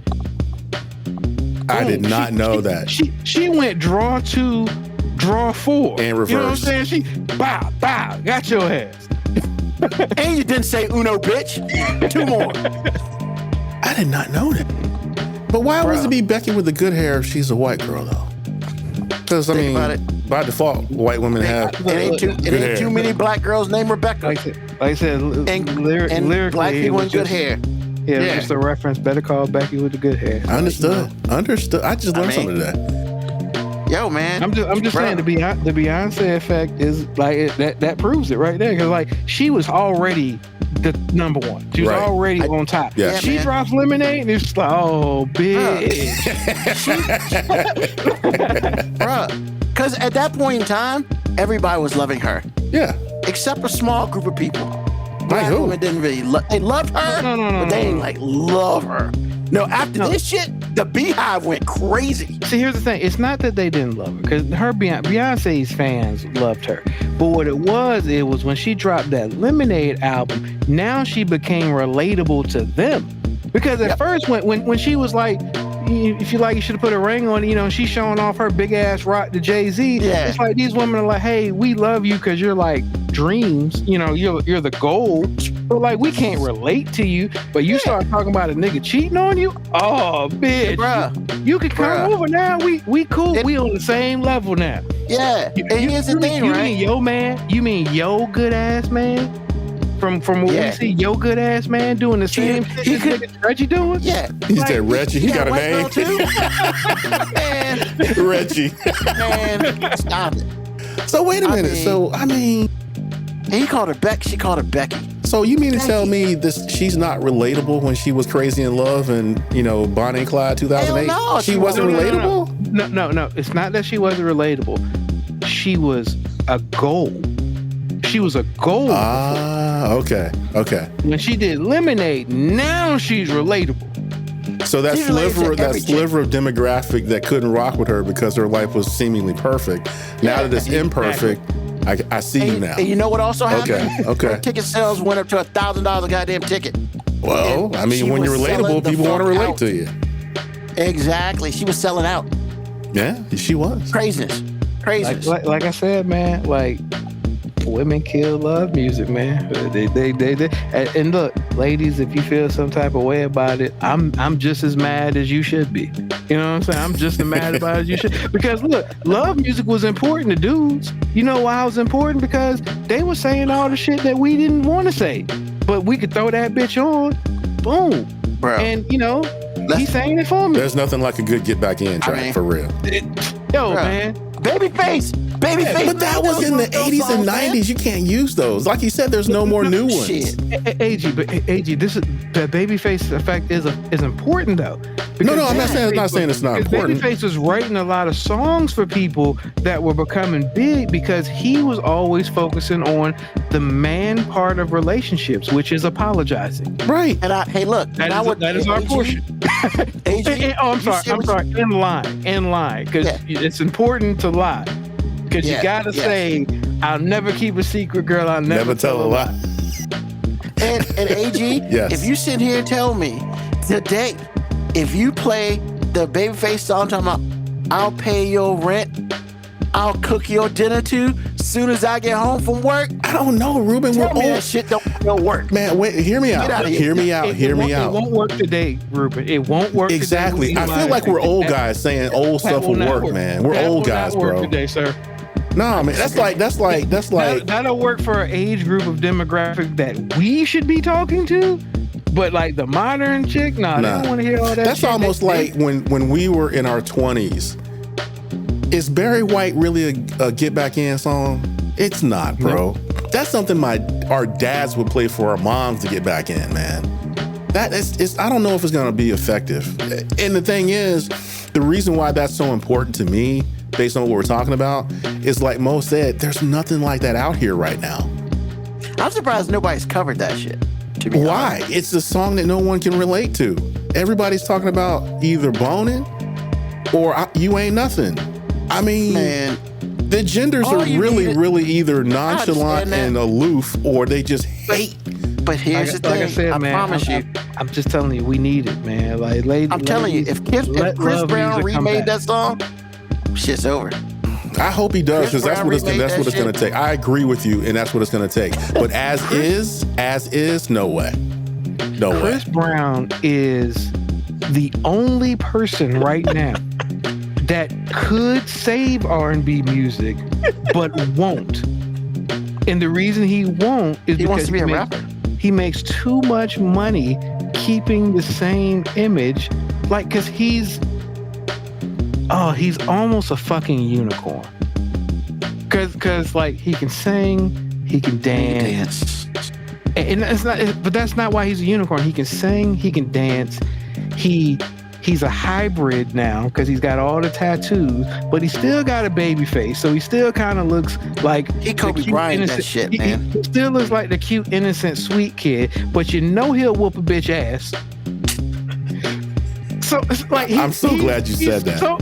He's so. Can you come back from that and do a love song for real? He can do everything. But can he though? He beat the tar out of Rihanna, man. Can you come back from that? He has made love songs, and they were pretty deep. Really? Okay, all right. Yeah. Just AG. Yes. AG. Yes. He beat the shit out of Rihanna in a car, and he still has a career. Yeah, that's impressive. He didn't. Yeah. I mean, touche, sir. People can say what they want. Touche, yes. But that's what the fuck happened in that vehicle. Absolutely. And this is Riri we're talking about. Has a career. Yes. We know that happened. Yet women are going to go to this Usher Chris Brown concert and be willing to commit homicide to get on that stage. Yes. Gross. Yes. They will back up Mercury Boulevard when those motherfuckers are here. But like I said, man, that's why he could save R&B music. He could make a whole love album where all he did was just talk about love in its truest form, and these women would be like, but he can do that. And he's the only one that can do it right now. Truth. Everybody else that nigga will be considered lame as fuck. Truth. And Moby just brought up Usher. Hey man, you cheated on Chili and had a baby by another woman, and you still got a career? No, I think it's that Mary J been talking about. I think it's a little different when you put your hands on somebody you cheated. First of all, that whole you cheated on Chili thing, man. That's something simp ass niggas that like can't pull a bitch like that say, because it's like, yo, it's Usher. He sees Chili's everywhere he goes. Yeah. Like, you know what I'm saying? Like, I'm just saying, like, I'm not condoning it. I'm simply saying for us to have. I'm just saying. Like, Ruben, if you cheated on Chili, I'd be mad as shit. First of all, if I cheat on Chili, I deserve never to get any more than the rest of my life. I'm just saying. Because I ain't nowhere near that level. I would be very disturbed. Sir. Well, I mean, based on what's happening, I kind of understand. Based on what's happening now, I think that played out pretty well for Usher. Oh, yeah. He made whole nother podcast, sir. And a whole nother album and a Vegas joint. Come on, man. Like this. Yeah, he won.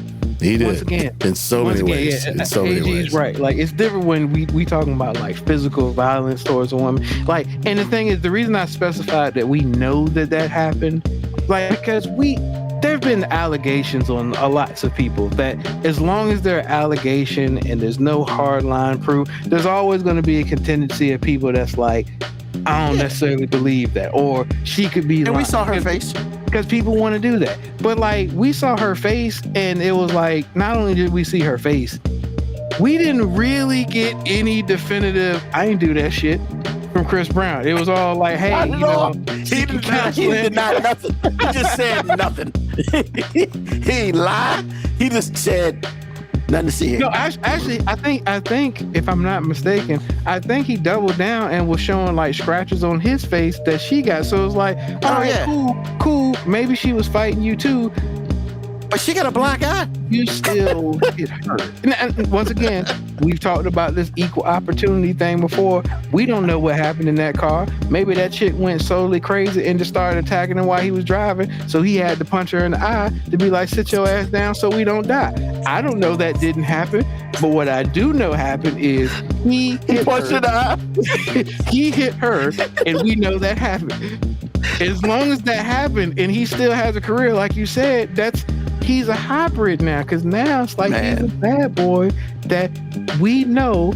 Like every chick looks at him. I should say every chick. There's a lot of chicks that look at him and think, I love him because he's a sweet guy that'll slap the shit out of me if I get out of line. And for some chicks, apparently they're cool with the idea of that. Yeah, that's the turn on. So I think that's offensive I as don't fuck. understand that. But you know what I'm saying? But hey, you know, no, That's how you get down. That's how you get down. I'm not condoning domestic violence, and I'm not saying some women are asking for it. I'm simply saying the women who like put this type of person on a pedestal, it's like two things can't be true at the same time. You can't be like, hey, I'm for women's rights and I'm for like, you know, not having domestic abuse, but that Chris Brown sure could get it. Like, it's like, no, you can't do both. You shouldn't be allowed to do both. you just gave me like 3 intros to choose from. Chris Brown sure can't get it. I'm just saying, you shouldn't be able to do both, man. Like, I can't be the only one that sees the problem with that. Like, I don't have a problem. Oh no, that's a problem. I don't have a problem with any woman that supports him. I don't. If you're a fan, you love his music, you love Chris Brown, I have no problem with that. But you can't then be the person that's like, these niggas ain't shit. You can't. Like, it don't work. But they can. They can. You already know they can. Why are you saying this? They shouldn't be able to. There you go. Words matter, sir. And my logical processing ability will not allow me to put myself in position to feel like this is okay. So, before we continue on, the chat. Well, KBI goes like, the little things about LMI. It's a pro good man song. And you're right. She's only one artist. And well, here's the thing. I know who LMA is. It's one song. Yeah. But you're right. And here's the is thing. It LMA or LMI? I don't know. I don't know. The fact I'm that not gonna lie. The fact that we'd have to cram our brains together for a while to find some modern love song that's played on the radio for the last 5 or 6 years. It's kind of a problem. Proves my point. Yeah, you're not wrong, sir. Yeah. That's kind of a problem, like you said. If I'd have dropped this comment back in like 1996, we'd be like, what the fuck are you talking about? Like the whole Billboard chart is just... So, Lonely Fun Size loves that song, apparently. And then KBI said that new CB crack, Fallen, might be a attempt trying the R&B thing. I don't know what he's talking about because I don't listen to that dude anymore. So, and that's a whole history and another podcast. That Chris Brown can save R&B music, but I just know he won't do it. I mean, I'm sad if he's the only one that's got to save it. Like, I really can't think of any artist that I feel like right now could just come out and just say, fuck it, I'm gonna commit to like making an uplifting, positive record, like full track. And I'm just like, you might make it, and people might like it. There might be a lot of people that like it. I just don't think it's gonna make any goddamn money. Which is like, then why are you doing it? and then really, and when it's all said and done, the problem is Snoop Dogg in 1992 came up with a song called Bitches Ain't Shit. And as long as that will live, you may think about making a song like that, but then your boy is going to play Bitches Ain't Shit but Hoes and Tricks, and that's the one and only song you're going to have on your album as far as something about love. There used to be separation though, man. Like, look, no, and what I mean by that, like, hip hop music has always been derogatory towards women. There's just no getting around it. Like, I'm not gonna sit here and try to justify my holier than thou stance that I just took about the whole you can't like Chris Brown and be like for women's rights, and I'm over here listening to, like, you know, shake your ass like your friend. You know what I'm saying? I'm here for that too. But there used to be separation. I used to be able to listen to an Uncle Luke track and then be like, oh shit, there are women around. Let me put this Boys to Men in. You know, I'm just saying that I used to have music that I could, there used to be some safety in music. Yeah, you know, I used to be able to drive in the car and my mom was about to get in the car and I could change my playlist to some like other shit that was still popular in the time. Now I'm just like, if my mom gets in the car like she did today, I had to put on my old school playlist. I'm just like, hey, I can't have her out here listening to, the heathen of her son. You know what I'm saying? She don't need to know what I'm rocking for real, bro. I think she already knows, sir. I think she already knows. You're right. She listens to the show, but she don't need to see my inner monologue at play real life, like right beside me, bro. While my kids in the car too. When my parents in the car, I turn on the Motown, on Spotify. Motown. I know that shit's safe, and then I watch Hitsville. Then I watch Hitsville, man, and I realize some of that shit ain't safe. Yeah, I'm listening to Prince. I'm driving around. I put on my Prince playlist, and I'm just like, I mean, there's some risky stuff in Prince, but like she can't say shit about it because this is her music. That's right. That's a contemporary to her. This is of her time, yes. So she gonna say something about it. Hey, Miss Brown, you put me on game. Yo, like one time, I'll say this, then I'll go over mine real quick because mine's super quick. Had mom in the car and we were listening to Motown joint, and Cloud 9 came on by the Temptations, and I was like, I was talking to her. I was like, you used to listen to this? Because if you're not aware, Cloud 9. I didn't know you was getting hot like that, babe. Yeah, about getting hot. like it was easy, and it was like a 2.5 minute song, but half the song was we're getting high on Cloud 9, and it's like, wow, just let everybody know you smoke weed all day. Like, what are we doing? And she was like, I believe the term. What does that mean? Was reefer. She was like, what does that mean? Actually, it could have been grass. What does that mean? It could have been grass. Right. Grass is appropriate. I'll allow it. I'll allow it. I was like, she was like, what does that mean? I was like, what do you mean? What does that mean? This is when people were doing weed back in the day. Oh, she was like, oh, I mean, I didn't know. I was like, I just gave her that side eye look. Like, you ain't got a lot of me. You gave your mama the side eye, bro. For that. You gave Aunt Shirley the side eye. I'm driving like this.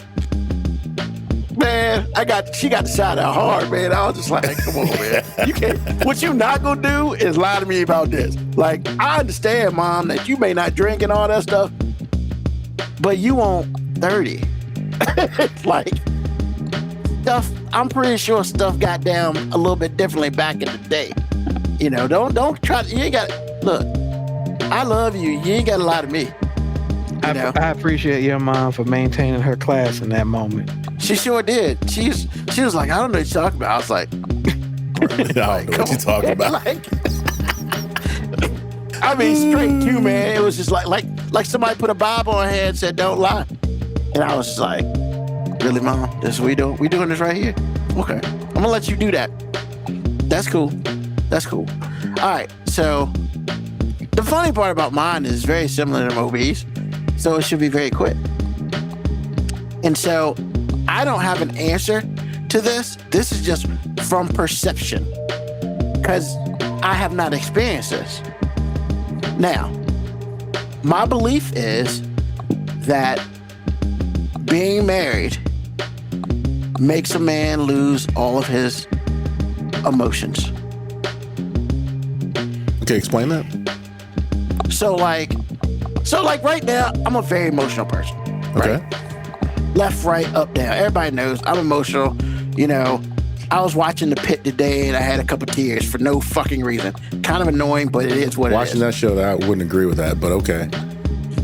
Well, no, because it made me think about something else that happened back in the day for me. I'm sure. And that made me tear up. And I was not hospital stuff. It was just, it's a different thing. So yeah, and I was just like, because I always hear, when you're married, you kind of just go through the motions, yes, dear, no, dear, mostly yes, dear.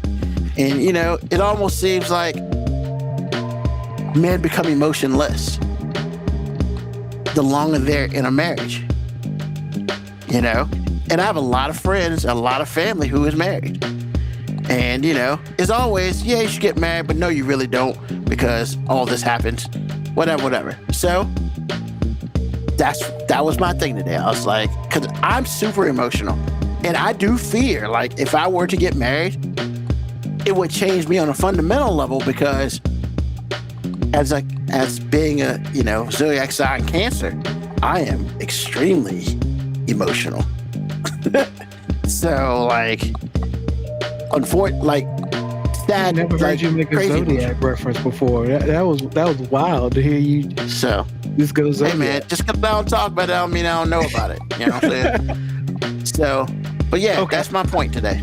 I'll give my statement on this. Since it's just us talking, nobody's gonna hear this. It's about to be the opening joint now.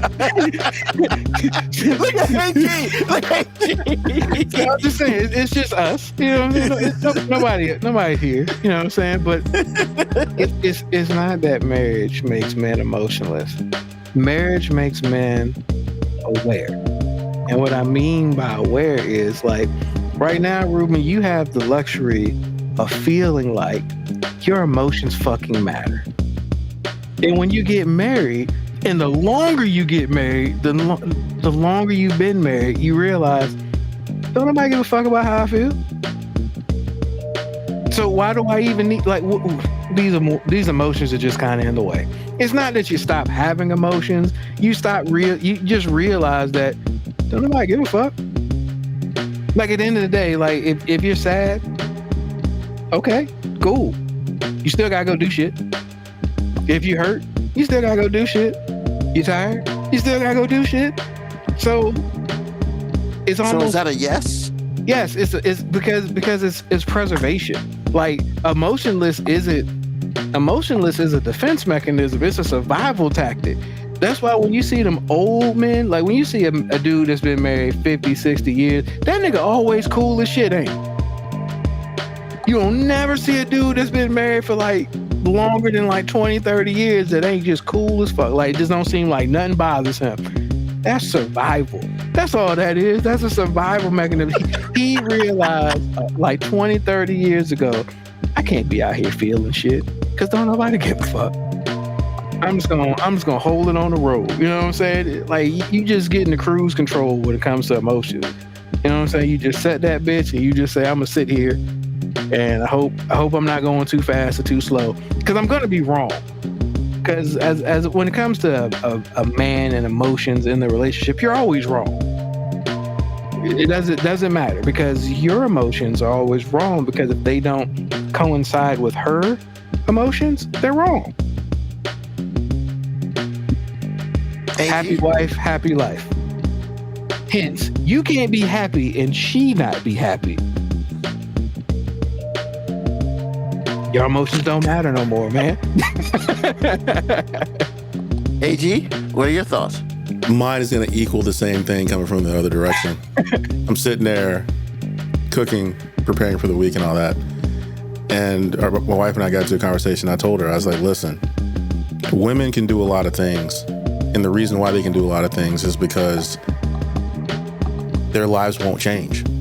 When you're married, when you're married, you already know what you're going to do. And you're going to do it regardless of how you feel, what's been said to you, all the things.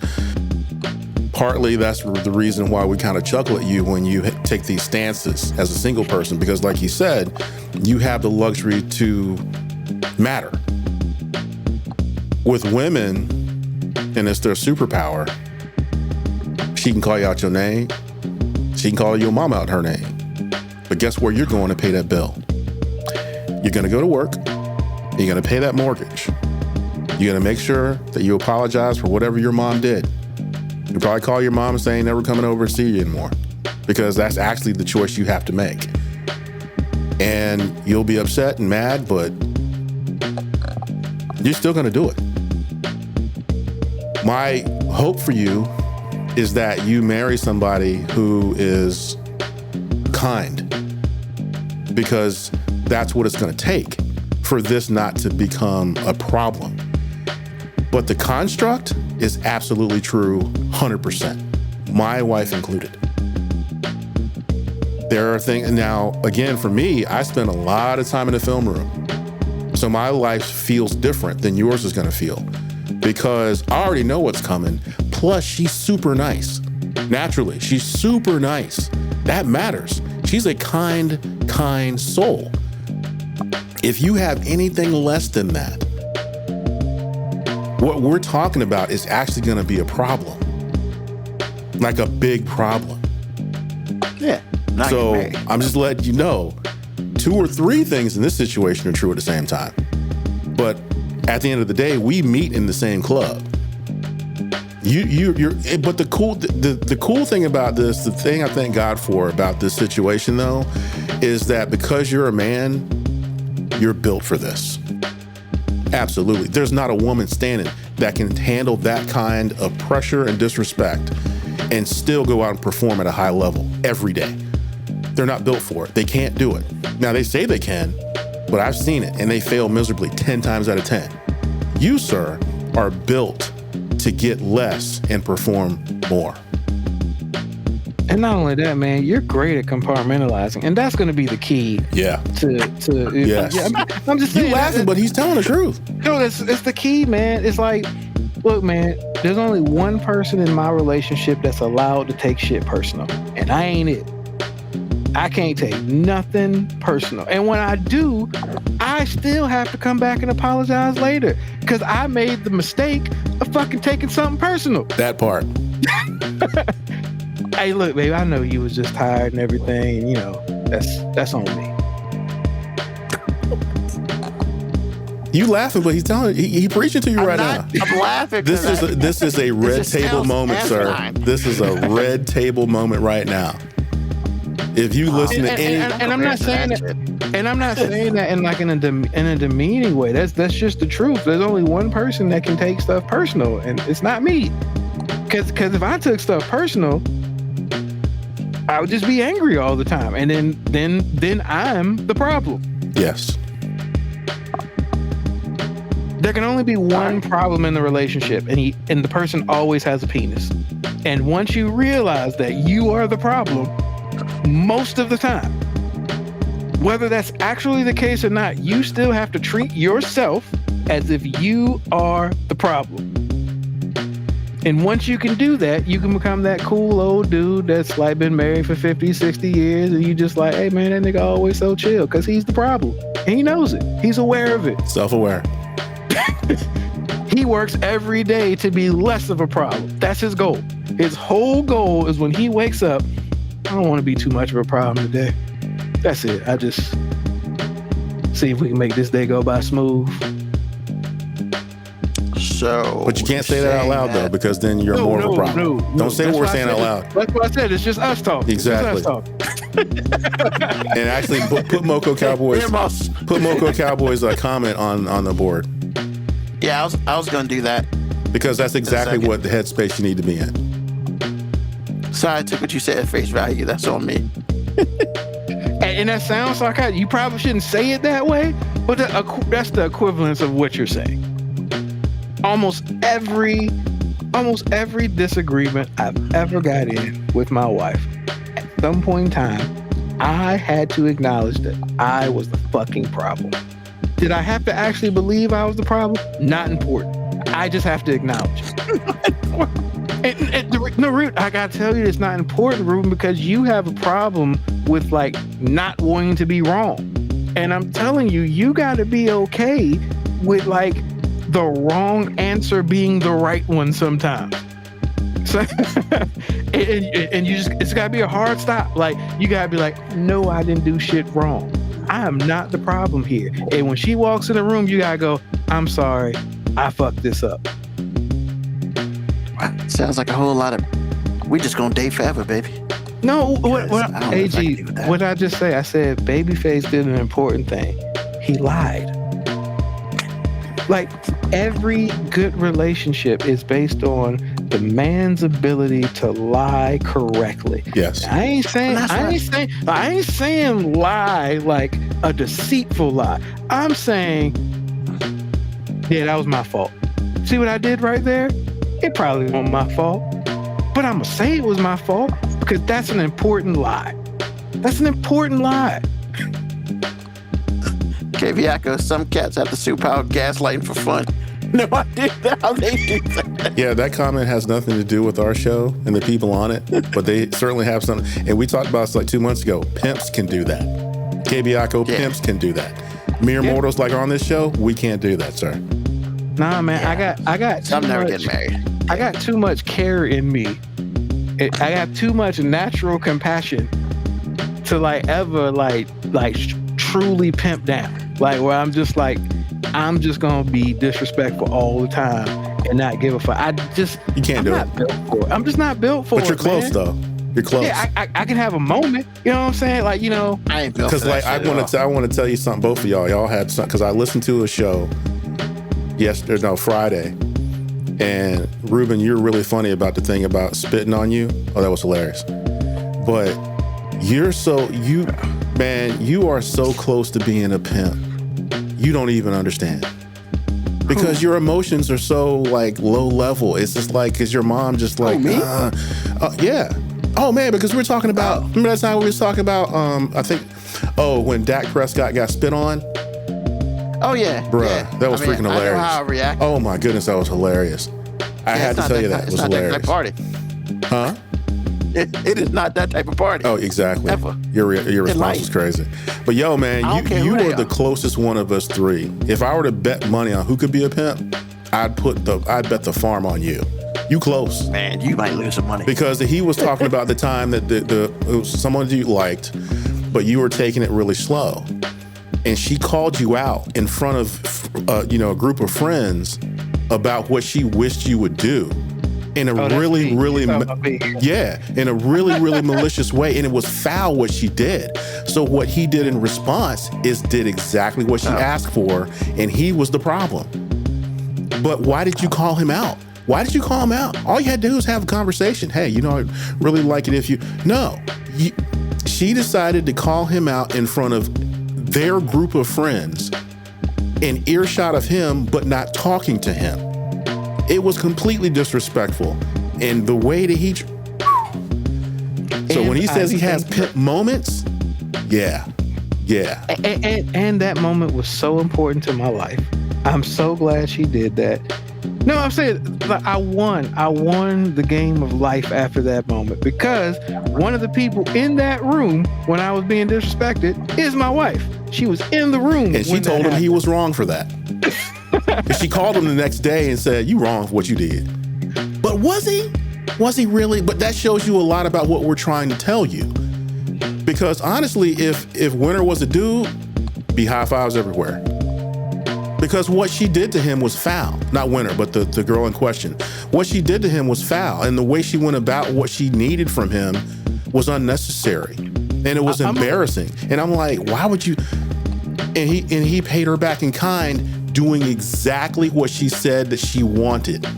And then Winter's like, you wrong for that. And she never talked to me again. And she did you a favor. And Terry gave me the greatest high five ever. And he didn't even have to give me a high five. I literally, this happened in real time. I called Terry when I was leaving. Like I just, the do had happened. You know what I'm saying? I straight to the door. She's coming out the bathroom. I'm walking out the door. She's like, "Where you going?" I'm out. Deuce. Shut the door.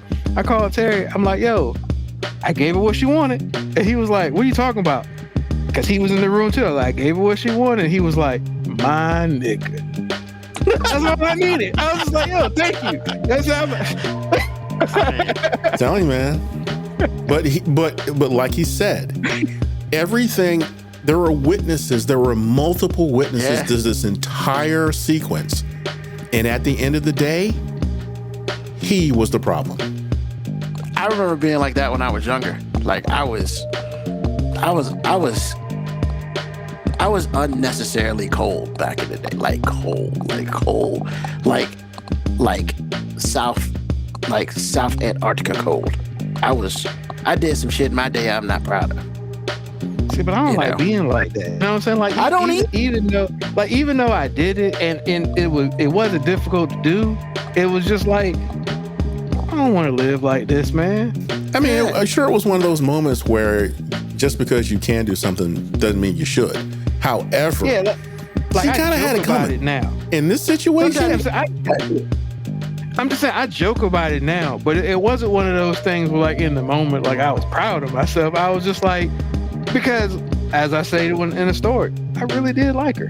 You know what I'm saying? Like, I was really, like, trying to be on my, like, correct courting type thing. Like, we're gonna do the actual courting thing.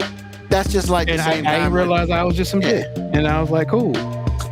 But then I was a problem when I was just some dick. So yeah. I mean, it's just like back in the day when I was much younger, and I worked with this person, and she said some shit to me that I couldn't tell you what she said today, but it cut on a switch in my head, and literally, because it was like a summer thing, and we worked at the same spot, we lived there, whatever, and when we were working, constant communication. If it was not work, she won't dare. Like, she would talk to me off work, I would ignore her like she didn't exist. And I did that for like 3 weeks. Like, I was deep in it. And I guess around that time, she realized that I was upset at her. I don't know why I took it 3 weeks, but that's because she didn't give a fuck. So I was fine with that, You gave her the silent treatment?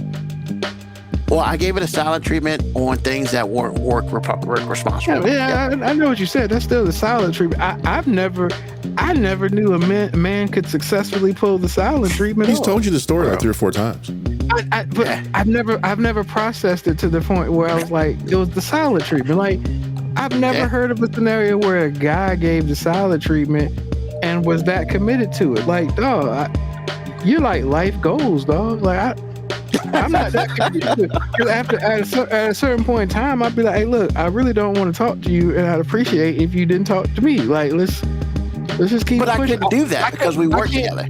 Well, here's the thing. I'd be like, hey, look, when we not at work, I don't want to talk to you. See what I did? I'm too direct. Like, you gave. I feel like she didn't need to know that. I felt like she didn't need. That was not information that she needed to know. But she learned it throughout the course of 3 weeks. And then I guess she went and talked to somebody.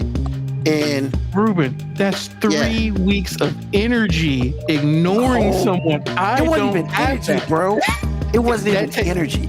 Ruben, if you can selectively turn somebody off at work and then in their personal life, that is energy. I don't care how you try to define it. That is energy. It wasn't hard. Then that's why I'm saying I admire you, dog. Because that's I ain't got it. AG, could you pull that off? And say I didn't expend any energy? Absolutely not. Yeah. I could do it, but it costs. Yeah. I'd be exhausted, man. I mean, so I guess the thing about it was just like, back then I had a temper problem. I mean, it never showed a lot, but when I got angry, energy became unlimited. And I was really, in that time of my life, I held grudges. The hate was strong in you, sir. Bro. The hate was strong in you. I was Darth Maul like a motherfucker back in the day. Like, hurt people, baby. I mean, it's just what it is, man. Because, like, I know one time, like, I don't even, once again, it's just like a trigger, man, back in the day. And it just happened. It literally happened after I turned 18.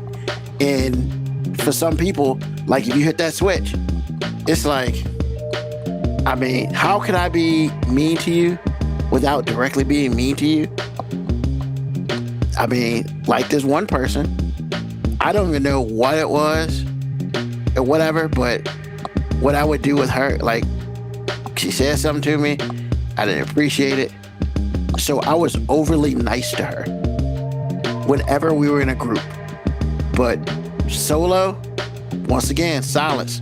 She won't dare to me.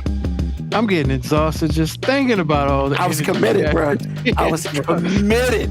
Oh man, I need to take a nap, bro. Like, but I mean, back in the day, man, I was, because I mean, I would say, I think this is a fair statement for me.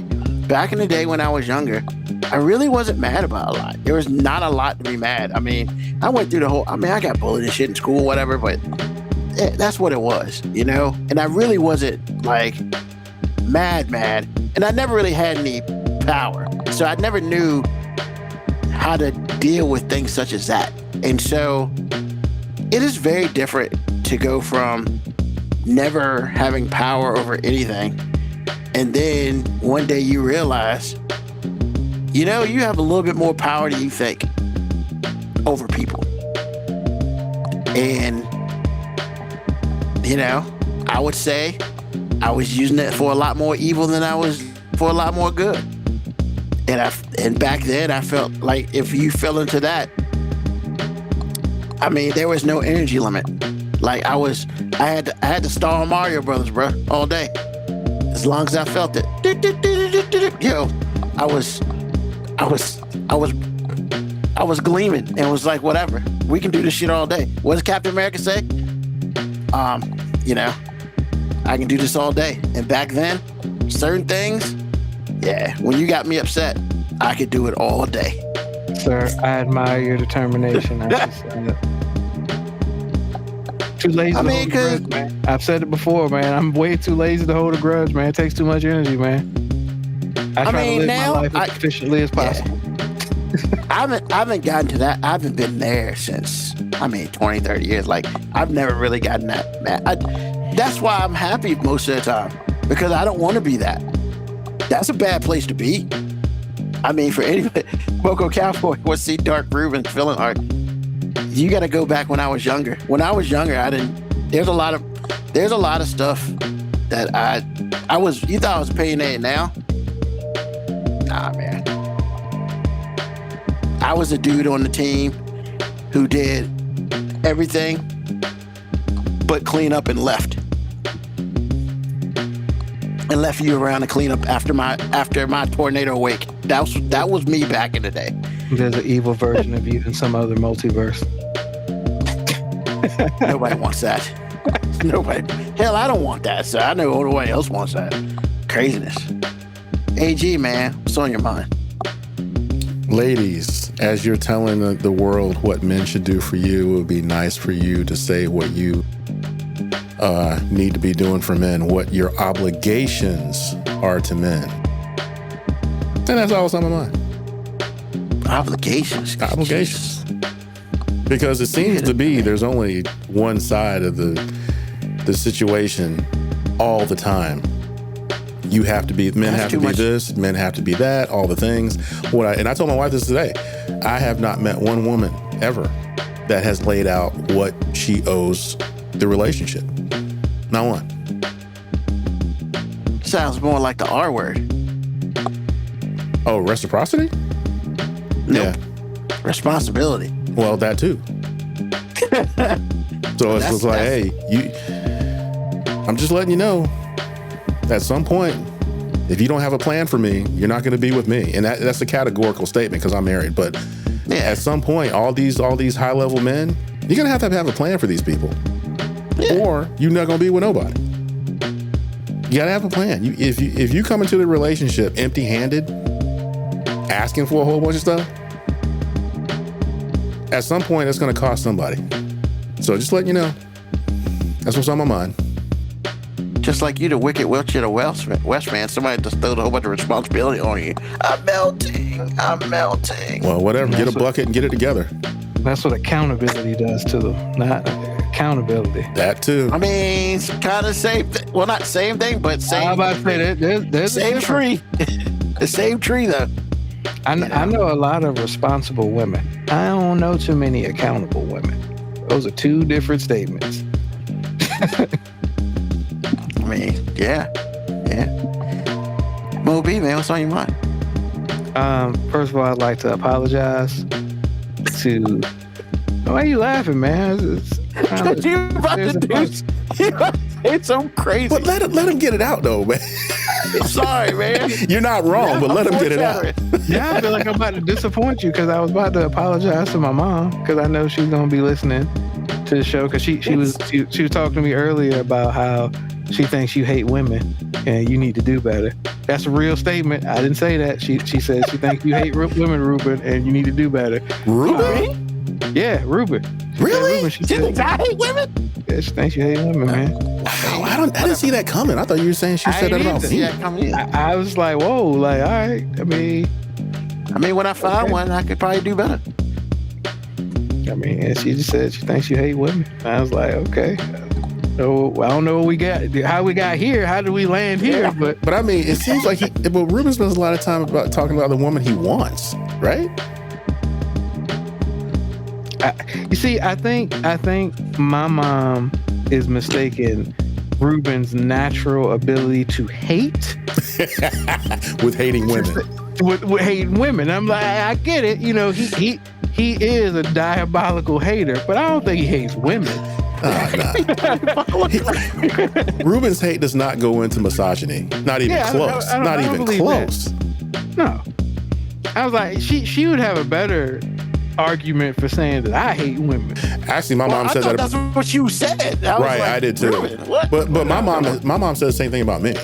But all it took for me is the funny thing about it was, and I'm not trying to hijack you, man, but the funny thing about my mom saying I hate women or asking me if I did was me learning and getting hardened, because that's what she was trying to teach me. And so when I gave it back to her, it came out to her like misogyny. I'm like, Mama, you taught me this. What are you doing? I've never had anybody say that about me. Me too. But it's going to happen. I'm telling you. All it takes is one statement. You probably said one thing that to us was innocuous, but for her, it was like you hate women. So it's triggering. Only two things a woman hates: getting her way and not getting her way. You know what? Only two things. Only two things. 2 steps to eternity. I just wanted to apologize to my mom for having to listen to me cuss up here, and you know, a late happy birthday. Hopefully she's got her birthday gift now. Oh, happy birthday. Because her birthday was Wednesday. Man, happy birthday. And I sent her a gift. I'm just saying, I sent her a gift on Wednesday to her house, you know, the place where she lives. And then on her birthday, I call her and say happy birthday. And then she's like, yeah, she's headed to my grandma's house. I'm like, why you headed there now? Like, your gift is coming. So hopefully by now she's got her gift that I sent her that was waiting on her patio probably for a couple of days. Is it live? I mean, no, it's not alive. Like, was it alive? No, it was just a gift. Oh, no, I'm just making sure. Like, I mean, I knew it wasn't like an animal, like flowers or something. No, it wasn't flowers. It wasn't flowers. It was a gift. Okay. But it's like, you know what I'm saying? I'm thinking. Just sat there. Yeah, well, I think her neighbor went and got it because it was just sitting on the porch. So she called because I told her, I was like, Mom, I had something delivered to you and you ain't there. But yeah, man, like, hey, man, I realized today that I am nothing like my mom personality-wise, and I don't know how it happened like that, because I'm like, I feel like somebody I was around so much, I should like have adopted some of her mannerisms, and I just didn't, because she's like so upset with, well, not upset, but she gets so irritated with my youngest daughter, Cadence, because, you know, Cadence acts like me, I guess. I guess I know she acts like me, and I see how much that irritates my mom now, and I'm just thinking, this has got to be hell for her, because like at least when I was acting like that when I was younger, she was like all about her discipline game with me, but now she's like trying to be the cool grandparent to be liked, but she's also being irritated by somebody at the same time, and like this is like the first time I'm looking at my mom look powerless, because like, you know, Cadence is being Cadence, and my mom's looking at her going, why you... And my mom tries to do her normal, like, I'm going to jab at you for doing something I didn't like in a funny way. And Cadence just don't take the bait, man. Cadence just like, whatever. You said whatever. Oh my goodness. Didn't you just apologize to your mama? Now you got to apologize to what you just said. No, but I can't. I'm not going to apologize for what happened. That's what happened. It my doesn't, mom was don't there. You know it don't she matter? Knows that's what happens. I'm just saying, man, like, my apology is like, I'm sorry, Cadence is so much like me, because like, I know this has got to be miserable for my mom sometimes.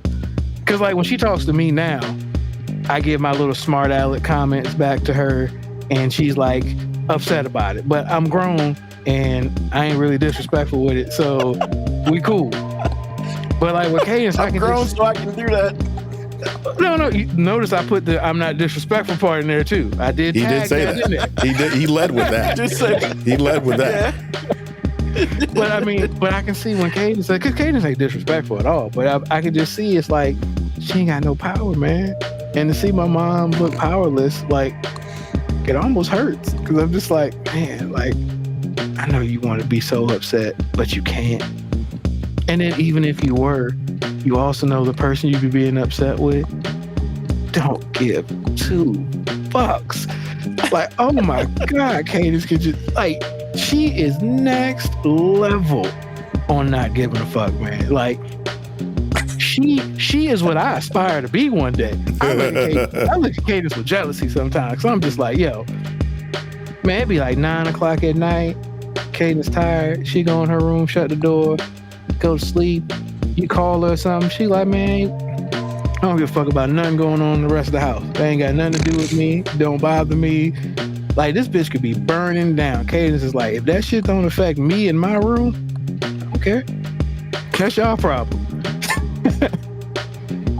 And Kira is on the opposite end. So Kira's super emotional. And my mom is irritated by Kira because, I'm sorry, Mom, Kira's a lot like you.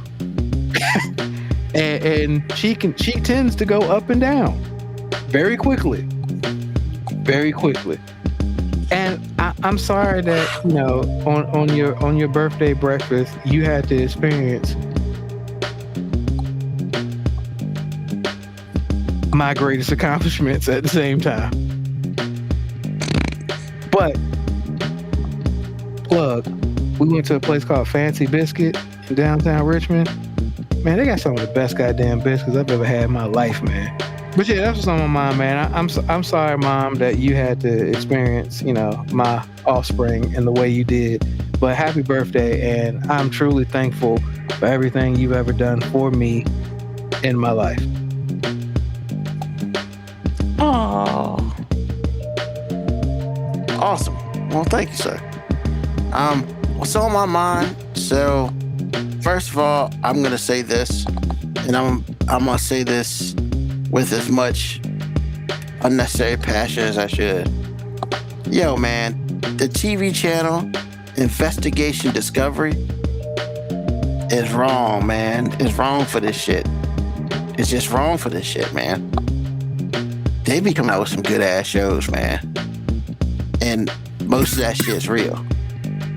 And so today, once again, chilling day. I'm trying to find something on TV because, you know, when you have like 200 channels, it ain't shit on fucking TV. Then you gotta start going to other places. So I went to HBO Max, and I was like, that looks interesting. You know? Now, if you don't know ID, they're the same people who brought you like the Nickelodeon shit about old boy and molested kids. So, hey, why not fall into another one? And I did. The Boy Band Confidential joint. Man, as interesting as it was, I don't understand. I understand that people in this world are sick. I just don't understand why they sick. And bro, man, like taking advantage of children is like sexual advantage of children is like some of the worst shit you can do. Like, I mean, back in the day, draw a quarter, cut your balls off, cut your penis off. You don't need to be doing none of that shit no more. Like, you should not have children, nor should you never have the right to beat off ever in life again. Like, no, that's it for you. And man, except for that part, it's really interesting. It was an interesting show. You know, it talks about the boy bands started with the 80s all the way down to like 2000s or whatever. It was a good show, very interesting. Had some of them talk about it. boom, boom, boom, life is good. Then they bring up this shit when people are like, you know, adults are pulling out their penises in front of little kids and stuff like that. And I'm just like, bro, like, first of all, why are you rich? And then second of all, why haven't you been put in some sort of jail, buried, had your penis cut off? Like, I don't understand it, man. And I'd never hope to understand it. Let's just get that clear. Like, but yo, sad shit, man. It was interesting about the trials and tribulations. Then it got real dark. And then it got all happy again. Like at the end, I'm just like, the fuck, man? All I'm gonna sit here and say is, if you haven't seen it, you should. Just because I think a lot of people put superstars and stuff on pedestals, and when it's all said and done, you don't really know what these motherfuckers are going through and stuff like that. And then honestly, I mean, I don't want to be famous. Especially, I'm like, it's almost like you gotta give like something to be famous. I don't feel that at all. Even with this show, I don't feel like I need to be famous ever. But then again, I'm an adult now, so it's a little different. But yeah, man, once again, investigation discovery, man. It's interesting shit up there, but you just got to be mentally prepared to deal with the shit that they talk about, because some of that shit is rough. And definitely, if you're under the age of 25, you shouldn't be watching any of it. You know, I understand you're an adult when you're 18, but hell no. You don't need to be looking at that stuff. You got to wait till you're 25 where your insurance at least gets cheaper. Then you can watch it. Motherfucker gave him insurance dates. Your insurance rates got to drop before you watch this, son. Hell yeah, man. Hell yeah, man. Because it's... Can't be out here watching this and you high risk. Yeah. I mean, because, man, you got to be out... You got to have experienced some shit before you watch this shit on TV. But some of that stuff is really, really good. Not gonna lie. But every once in a while, they throw this curveball and the shit was going good. You know, motherfuckers going through shit. Like, okay, everybody's human. And then, boom, you know, I was 15, he pulled his dick out. I'm like, the fuck? Like, where did this come from? Like, you just, come on, man. You gotta prepare a motherfucker for that, man. So, but yeah, other than that part, because abuse is nothing that you should really laugh at or anything, because that shit's fucked up. And all adults who abuse kids, there's a special place in hell for you. All day. Like, as far as I'm concerned, you can get there sooner rather than later. Because that shit's fucked up. A kid who can't defend themselves, and you do that. And then, how come it's always dudes? It's always guys with little boys. Like, I don't understand. I don't get it. I don't ever want to get it, I guess, but still, this shit's fucked up, man. This shit's fucked up. And, you know, whatever. But, yeah, investigation discovery. Has a lot of cool shit on it, but you just got to be prepared.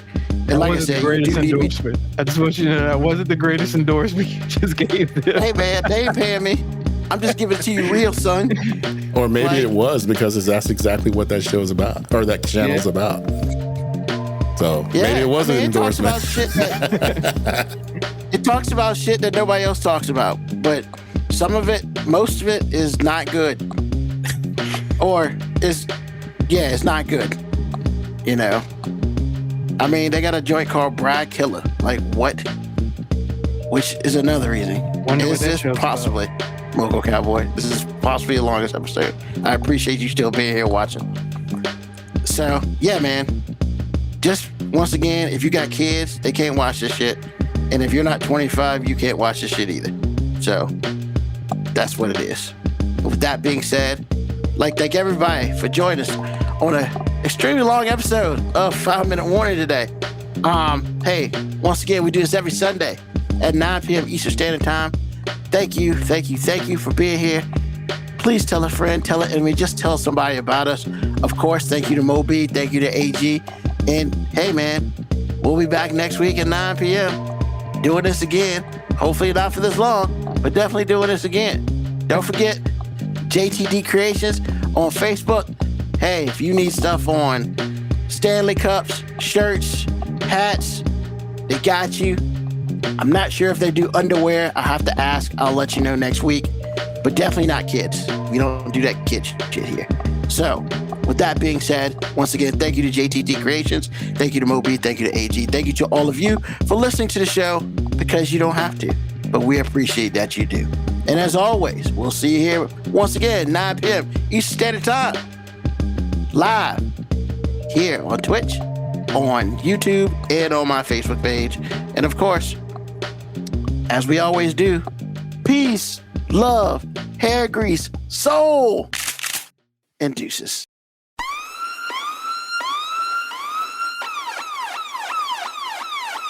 Email us at 5minutewarning19@gmail.com. And also leave comments on Facebook and Twitch. Search 5 Minute Warning. Contact us on Twitter at AG_FMW Podcast, at Nugman25, at FMW 2019. Contact us on Instagram, Moby 5 Minute Warning, AG_5 Minute Warning, Nugman25. You can listen to the podcast at Apple Podcast, Spotify, or wherever you get your podcast. Thank you for listening. This has been another episode of